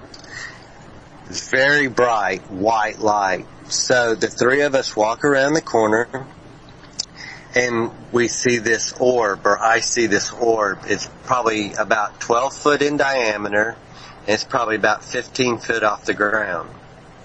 We're just get around the corner, and this thing just engulfs us. It just like just takes us in. My next memory is I'm walking down this corridor, this hallway. It's the walls are very smooth, metallic, no rivets, no bolts. Kind of turning to the right a little bit, very gently. There's a being in front of me. He's probably 3-4 foot tall, kind of a pale gray skin. He's only seen but from behind. He's very dwarfish. He has bulk. He's not like a thin gray or anything like that you would see on TV. We're following him, and when I say we, peripherally I could see a tall blonde female beside me, walking beside me. How tall, Chad? How tall with them? How tall was she? She was. I'm about 6'1", and she was probably 5'8", 5'9", something like that. Right. Okay. I assumed this was Jacqueline. I kind of had the feeling that this was Jacqueline. Right. Because it kind of describes Jacqueline. Right. My next memory is I'm in this other room. It seemed indefinite, infinite. Mm-hmm. It just didn't seem to have walls, but it was total blackness, except I could see around my immediate and off to the left of me, kind of in the distance, I could see a tall blonde female laying on a table. She was nude, but she was censored like they do on television here, with body parts. There were 3 tall beings around her, very, probably 8-9 foot tall, big bulbous heads, almost buggy looking. I've said praying mantis, but I guess people will get a different. I don't think it's the same praying mantis that a lot of other people see or describe. There's interesting observation made by somebody who I've been following closely in this area of research, who's been involved, claims to be, should I say, involved in all this, that to do with the mantis aliens. When people see these mantis aliens, they're in fact looking at something that's got a genetic malfunction, like an osteoporosis, that causes them to stoop, which I found was an astounding observation. But they appears, and also that they're, just for the listeners as well, Chad, their height would be excessively high. It's slightly jaw-dropping as to how high they are, isn't it? They're not quite giants, but they're tall. Yeah. Right. They like I said, they were 8-9 foot tall. They were wearing these cloaks almost like a Jesuit priest would wear, without the white collar, just this very flowing robe looking stuff. And there was one on each side of her and one of her head. So it was as if they were, she didn't seem to be in distress or in pain or anything like that, almost if she was just in suspended animation or just kind of unconscious. I focused my attention back to my immediate, and over to the right of me, I look, and there's this little blue being. And he looks a lot like the creatures or the ones you see on TV, the grays, with the big almond eyes, small framed, but he was this bright blue, just this vibrant blue, love. His aura, his demeanor, just seemed like as if he was some kind of a teacher or a professor, but almost holistic in the same. And when you were having this regression, Shad, when you were having this regression, you hadn't studied any UFO books about what aliens look like or what they might be? No. I was really never into aliens, I was into, never really into aliens. I didn't really watch a lot of alien movies or anything like that.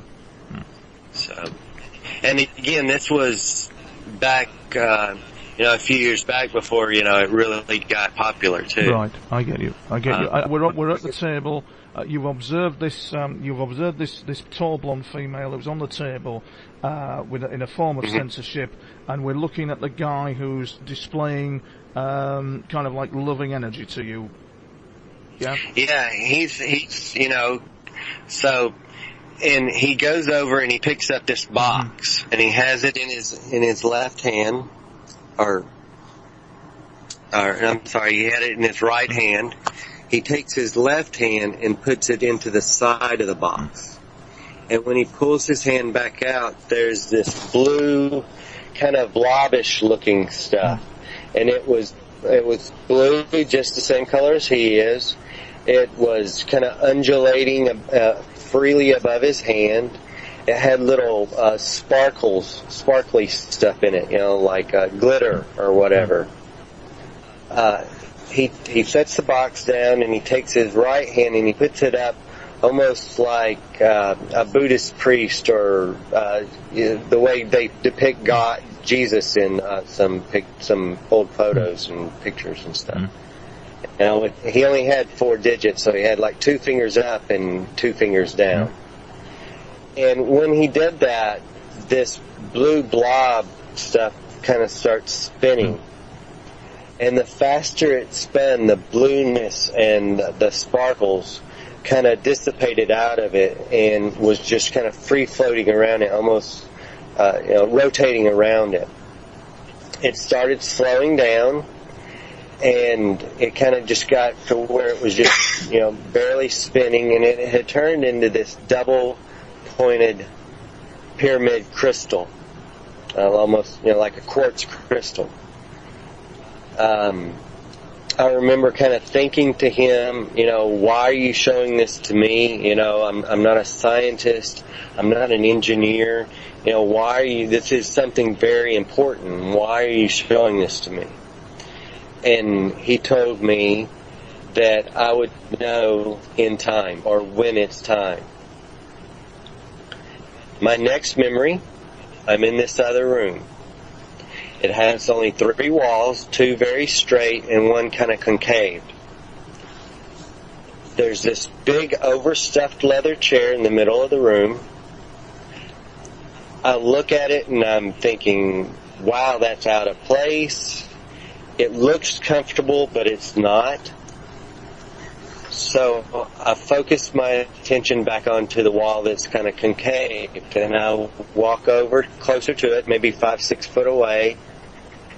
And what I thought was this metallic, wall was actually, it could have been metallic, but whatever it was, I could see through it. It was transparent. And I could see stars and planets and the galaxy. And I'm just kind of standing there in awe, the whole wall, I can see through. And all of a sudden, this little craft goes by, and it's about the size of, it's about 3 foot long and about 2 foot wide, kind of shaped like a rugby ball or a football, American football. It zooms past, it goes about 8-9 foot past me, and it zooms back. And it's just kind of hovering right outside this wall. And it's like it's almost a surprise to see me as I am it. There's little lights on it, and there's little metal kind of antenna looking things moving around, and it sits there for maybe 30 seconds or so and speds off.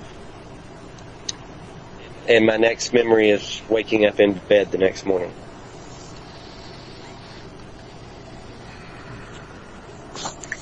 So. Do you think that Alta was the person on the bench? No.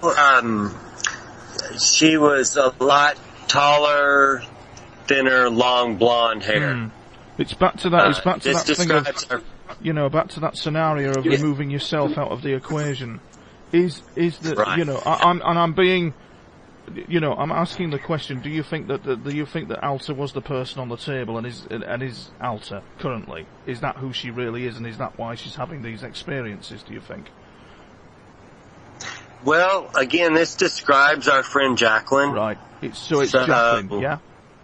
Yeah. I believe it was Jacqueline. Yeah. And that's what I always felt. Right. That's how That's always good. Well, I don't ever remember seeing Alta. No, well, and I think you'd have an instinct, Chad, in all fairness to you. I think you would have an instinct, as to what you would. I'm just trying to, I'm actually just playing devil's advocate slightly, but I'm also trying to seek answers to what you've been through, because what the listeners don't realise is we had half an hour conversation before we went on air, as to what Chad and Alta have been through, and they've been to hell and back trying to find answers, and the UFO research community has not really kind of, they've had some, we won't go into details, but it's not been pleasant for them at times trying to piece all this together. And even I, listening to it, are trying to find the trigger event that's triggered it all. Because it doesn't happen at random. It just doesn't happen for reason whatsoever. Just absolutely. And do you think that you were taken aboard, that when you were abducted, that is the very large craft that you saw that you were actually on board with then? Do you think that's what happened? You know, it's a possibility. Right. Because the size of this room that, you know, I saw that Jacqueline and I were in, or what I assume to be Jacqueline when she's on this bed or on this examining table, you know, it just seemed just infinite.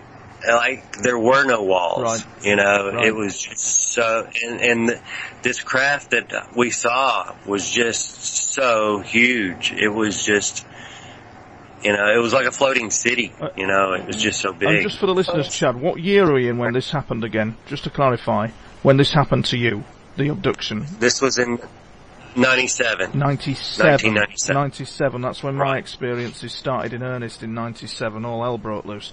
So from that point, from 97 to the current point at the moment, what further, for the listeners' interest and my interest as well, what further interactions have you and Alta had with them, if at all?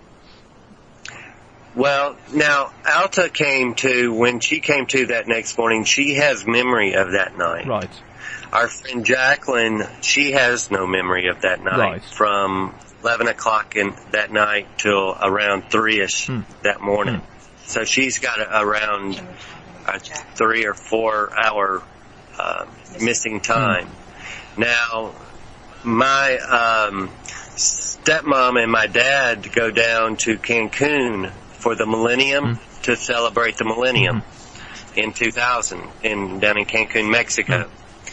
And when they're out there watching the fireworks, they describe the same craft that I saw, that Alta and I saw in 95. Good God. And the way they described it, the way it moved across the sky was exactly. And, you know, we saw ours in 95, they saw theirs in 2000. Now, if you'd like, Alta would like to share what happened to her and Jacqueline also.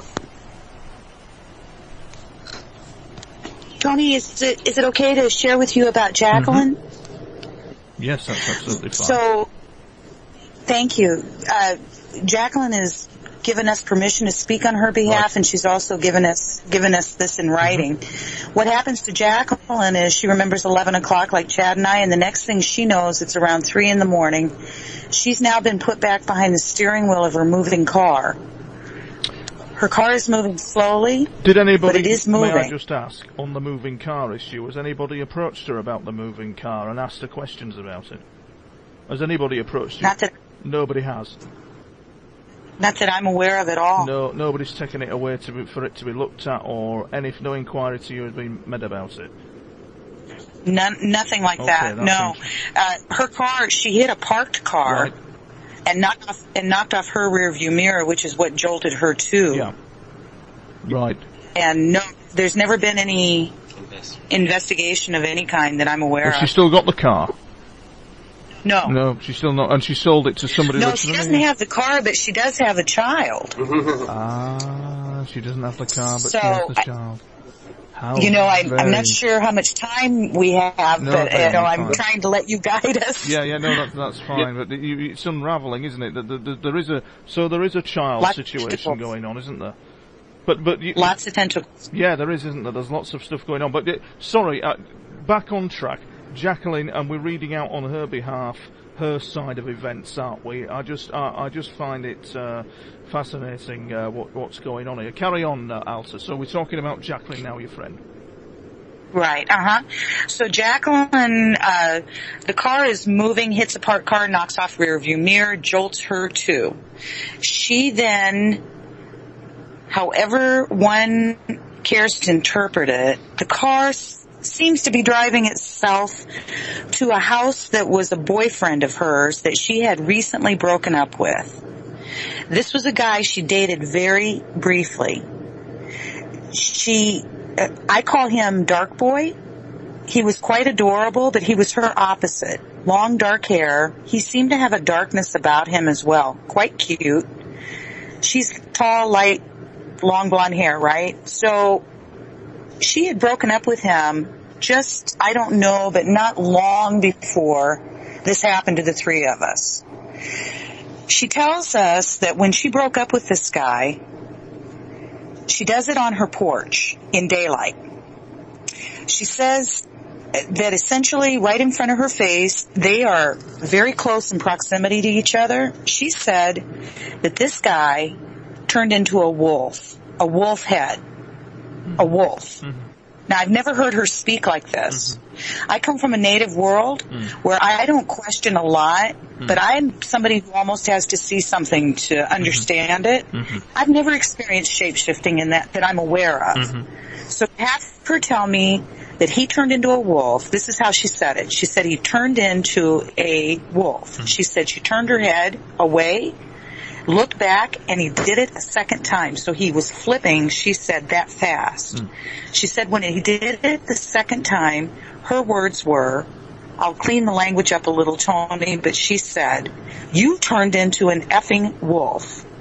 She said that his response to her was surprised. She saw it in his face. And he said, you saw that. Like he was surprised, she saw it. He'd gotten caught. I'm having a hard time believing these words myself because I can't believe it, and if it would have come from anybody else, I just don't know what I'd have done with it. But I know for a fact that this is her truth. So that's where the car was driving when she's put back behind the steering wheel. She says around 3-ish in the morning, he lives in a not nice neighborhood. It's his house, it's a big house turned into apartments, surrounded in a big iron gate that's always locked. Not this morning. This morning the gate's open, just like a movie. This is just, to me, like a bad movie. She says she gets out of the car, goes up the steps of the porch. He's sitting right inside the front, and right inside the door. Apparently it's a screen door, or the door is completely open because she can see him when she gets on the porch. He's sitting under a light, playing guitar. She said he stops playing, looks up at her, or looks at her directly, and says, I heard her say one thing, Chad heard her say something else. I heard her say that dude told her, I've been waiting for you.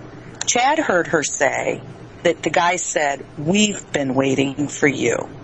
She says that she becomes very upset. I don't remember ever seeing Jacqueline cry, personally.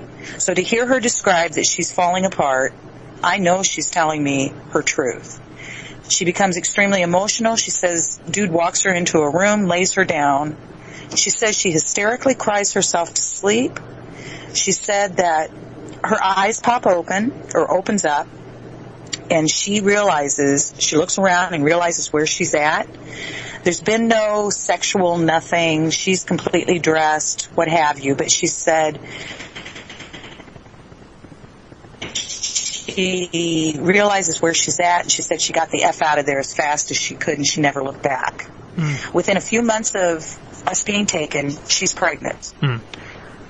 Fast story on her son. She has one child.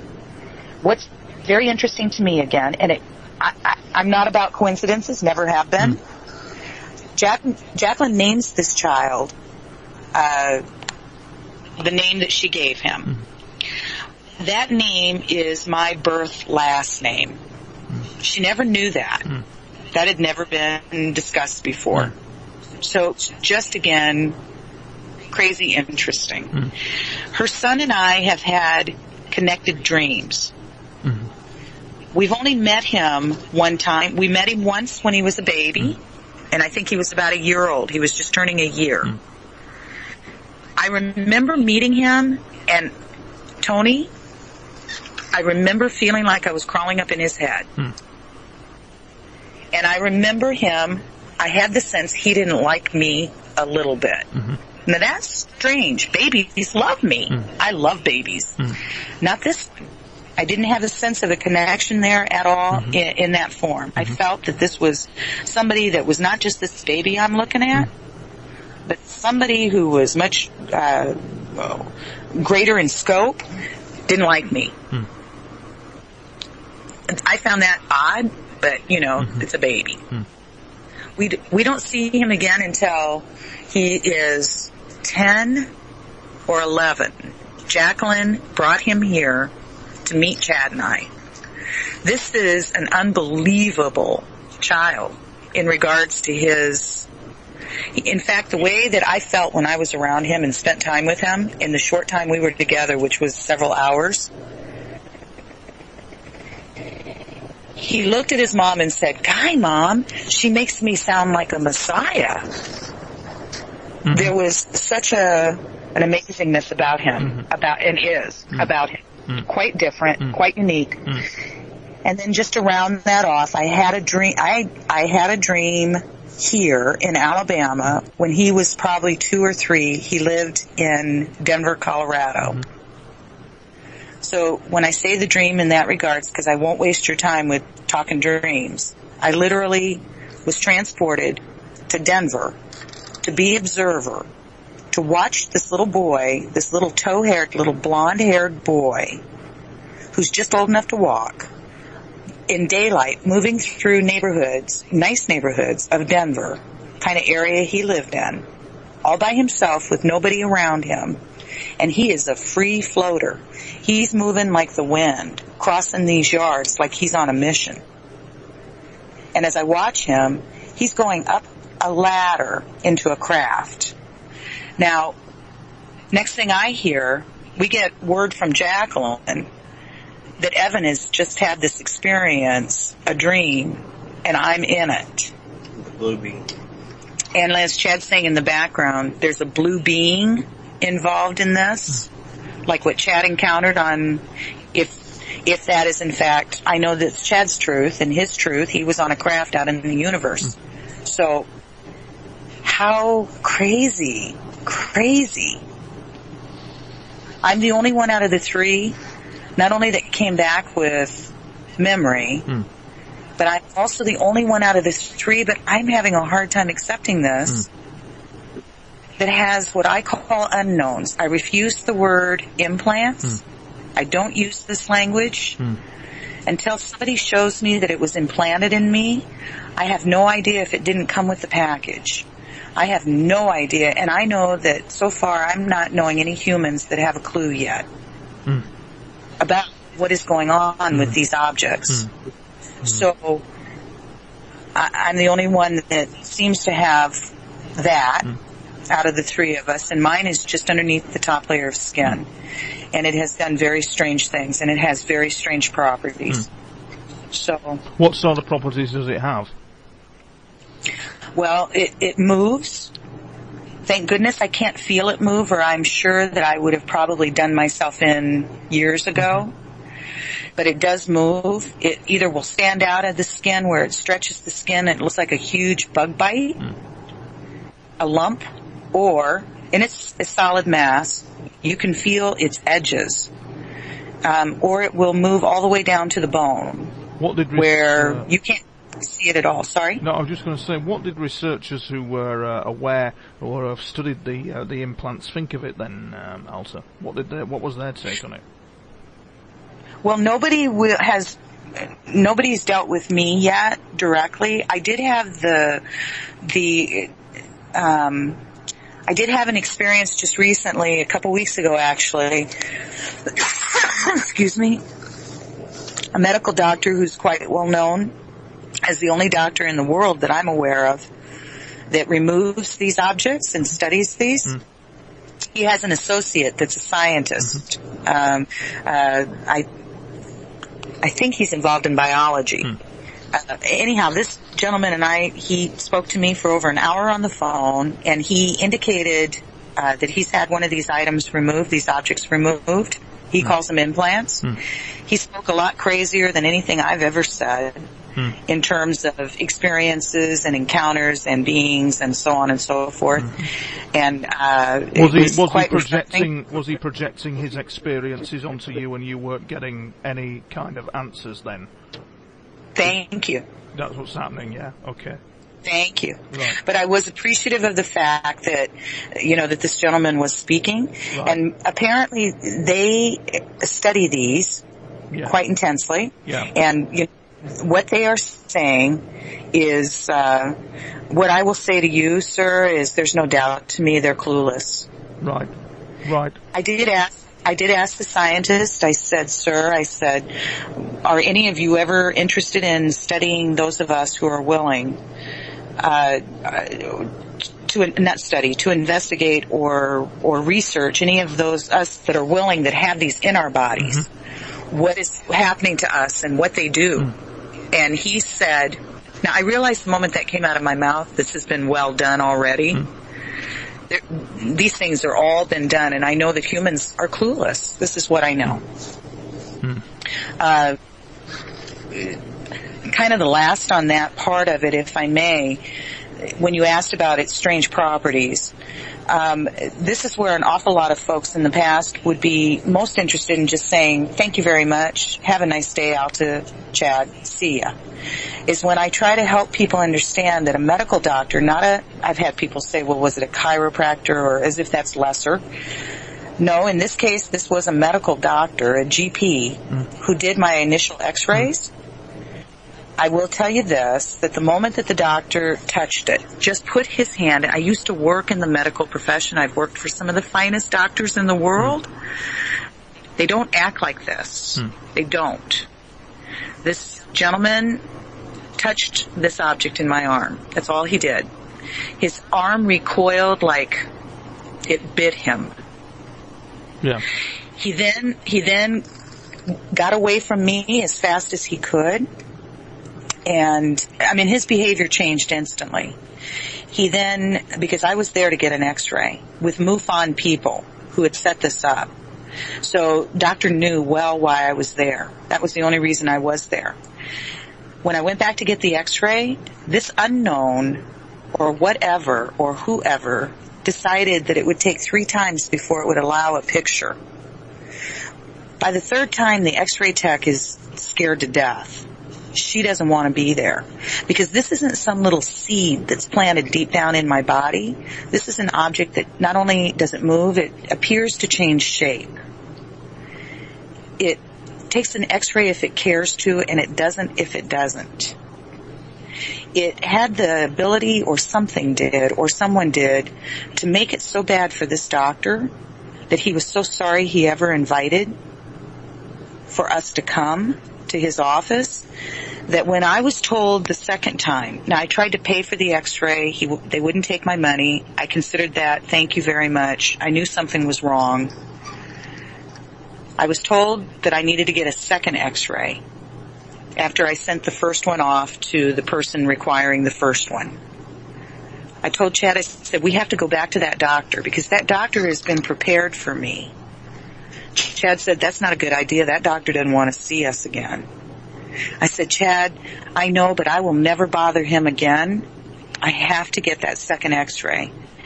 Tony, it's as embarrassing, and this is very embarrassing for me, but I'll cleanse myself of it by saying it probably for the last time. My behavior then is nothing I would ever do now, ever. But back then, I did what I did, and that was I followed what I thought was the requirements by somebody to do as he asked me to do and get 2 x-rays. When I had Chad call that original doctor to make an appointment so I could come back in for a 2nd x-ray, the doctor told his staff to tell Chad he was out of the country.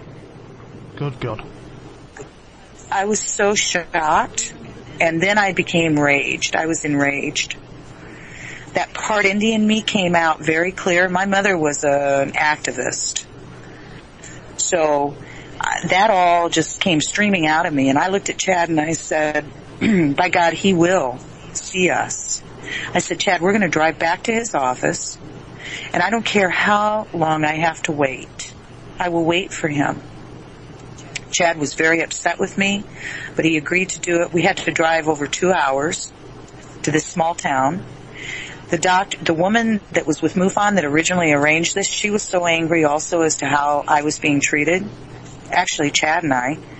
She said she'd meet us. She had to drive almost 2 hours to his office. The bottom line on this story, and then we'll put a period at the end of that sentence, is that doctor made us wait over 8 hours. When he saw that we had moved in, I was doing an Indian sit-in. I was showing him how it was done. It was peaceful, but I wasn't moving until I got that x-ray. So finally, he was raging. This doctor was raging when I was ordered back to get the x-ray. They take me back. It chooses not to take a picture again. This doctor is so crazed he can't see straight. There's a lot more to all the story. I won't bore you with it all. But this object has very strange properties. Just for the listeners' interest, Alta, when we're talking strange properties, we're talking as well something called over-unity, whereby you put less energy in but get more out. And they run cold as well, they don't heat up. So when it's pumping out a lot of energy, it doesn't heat up either. And there's also the scalar wave component to it, where there's all kinds of confusion. This appears to be the primary issue with people having these strange events, that the scalar waves and the kind of wavelength and signals that it generates causes strange goings on with people if they're carrying this implant. Would I be correct in saying that? Very interesting. Well, I had another experience, Tony. Again, I can say this one very quickly. I'm taken out of bed here in Alabama, where we were living in our home, put in my backyard. I'm awake through this whole thing. I have a very strange experience. It's very intense. But at the end of it, at the conclusion of the experience, there was an explosion of light that I don't know how to put words to describe the kind of light. Exploded in my wrist. And, it was an explosion. It felt like from within out. And I witnessed it, and next thing I know, I'm in bed. Next day, I tell Chad, the moment he wakes up, Chad, I have another unknown in my wrist. Now, this one won't take an x-ray at all. I had a girlfriend that was an ultrasound tech, only for my sanity's sake, and I think probably for her to believe me, but she didn't want to admit it, and I don't care. It was all beautiful. It was a gift. She came to my home. She brought her little ultrasound machine, laid me down, and she ultrasounded my wrist. And what I heard is something you just don't ever want to hear, and that was I heard a little gasp. And she said, oh my God, Alta, she said, I couldn't write a report if I wanted to or if I had to for a doctor, because she said whoever or whatever placed it there, there's something there, but it's been placed where it won't cast a shadow. Now, she's flipped out, but she knows that I know I'm not crazy. And I got something now in the wrist.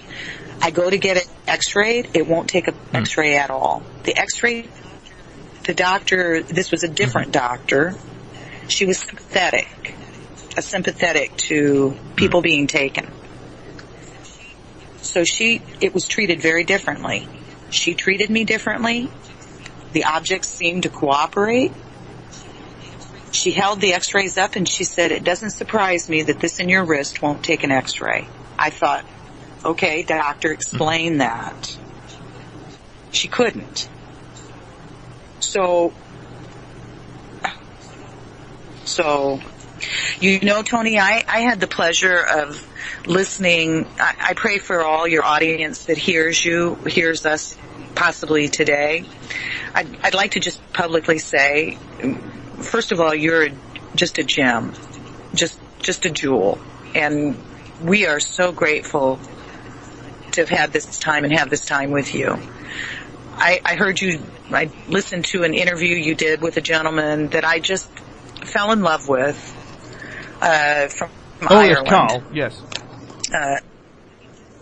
I mean, it was just amazing. And I remember in this interview, or one of the statements is essentially, what I heard from him was just tender loving care and concern about human beings in general. I also heard that folks like us need to come out to help other folks that are too afraid to. No, they're not alone. Or that there are those of us that are willing. Yeah, we appear to be connect. Prototypes for something, don't we? Definitely prototypes for something. And the thing is, you know, what my instincts tell me about all this is that I think that we shall. This is not where it ends with this interview. This is not where it ends at all. I think I'd be very interested to see if you could keep a journal of your strange goings-on between now and about 6 weeks.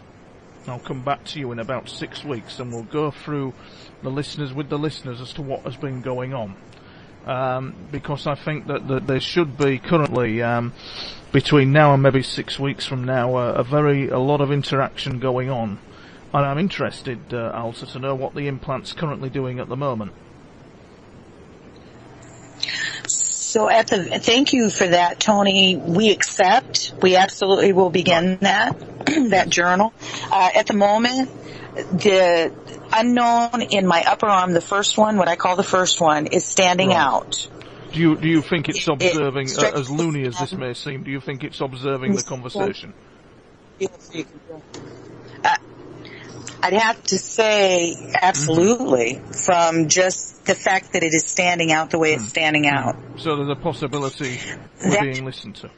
There's a possibility we're being listened to. I get the sense that that's a given all the time. I made a statement to Jacqueline some years back, just several years ago. I looked at her and I said, Jacqueline, do you understand there is no such thing as, I say the word privacy or privacy.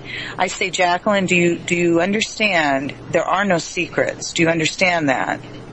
And it made her very upset. But it's not that, is it though, Alta? It's a blatant lack of ethics that is apparent with them. It's a blatant lack of unethical and ethical behaviour, and this drip where they don't quite give you the answers.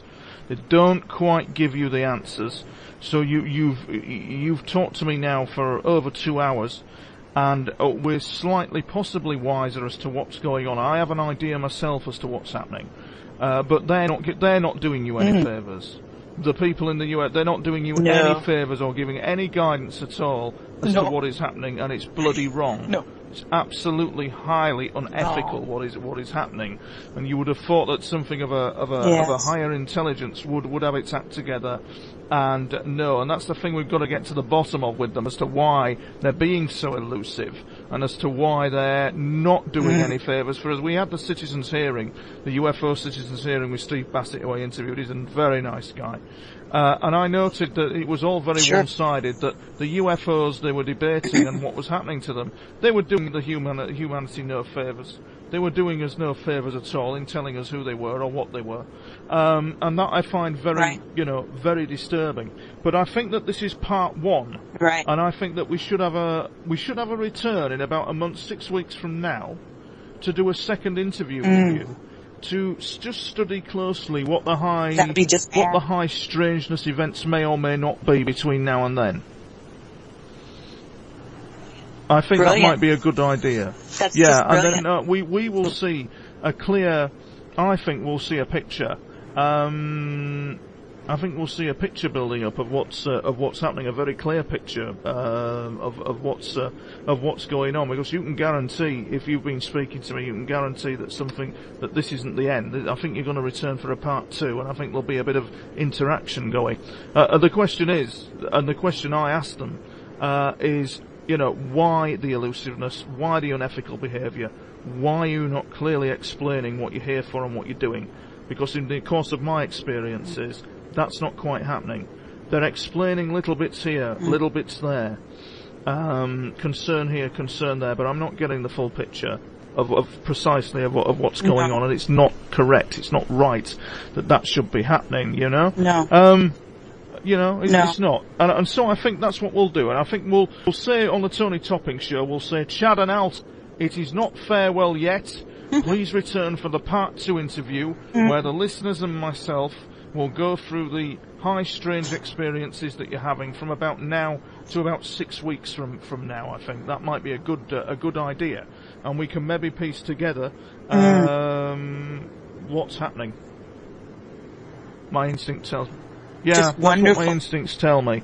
And may I ask you something real quick, Tony? May I ask something real quick? So, thank you for this opportunity, because this is the first that anybody has made this gesture to us, and we're very grateful. So, not to waste any more of anybody's time is what I'd like to move towards.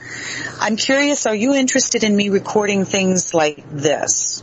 In particular, what I have discovered is that it seems like when something major is happening in our life, for instance, I mentioned to you, somebody interviewed us in the Netherlands. Right after the Netherlands, then a national news or the world news was showing a UFO. So this has happened to us on numerous occasions. When we have a connection with somebody, we won't necessarily see the UFO or the craft or them, whatever, but they will appear to, I would almost expect, but you seem to have a lot of experiences. I had a reunion with a girlfriend that I hadn't seen in 40 years. When we got reunited, we were in a motel room up in Wisconsin at a conference. We chose to hang out in the motel room and just spend our time together going through photos, catching up, so on and so forth. All the people that were at that conference were outdoors doing a night something or other, and they all had this amazing experience. It's all been captured on film, where it looked like the sky opened up. They called it a portal. Now, all these witnesses saw all of this. Girlfriend and I, while we're in the motel room, looked at each other, not knowing this was all going on outside of us. But we said to each other, wouldn't it be strange if they just showed up right above us? And she looked up at the ceiling above the door, and we found out that's essentially where it was. Are you interested in me recording anything like that? Yeah, I'm interested. I'm more interested to know the interactions you're having when you sleep. I'm very interested to know the interactions that you're having just before you wake up on a morning. I'm very interested to know that. Very interested to know just before you wake up on a morning, and when you're in a semi-state of sleep, what is going on around you and what is being said to you. Yeah, I'm hearing you.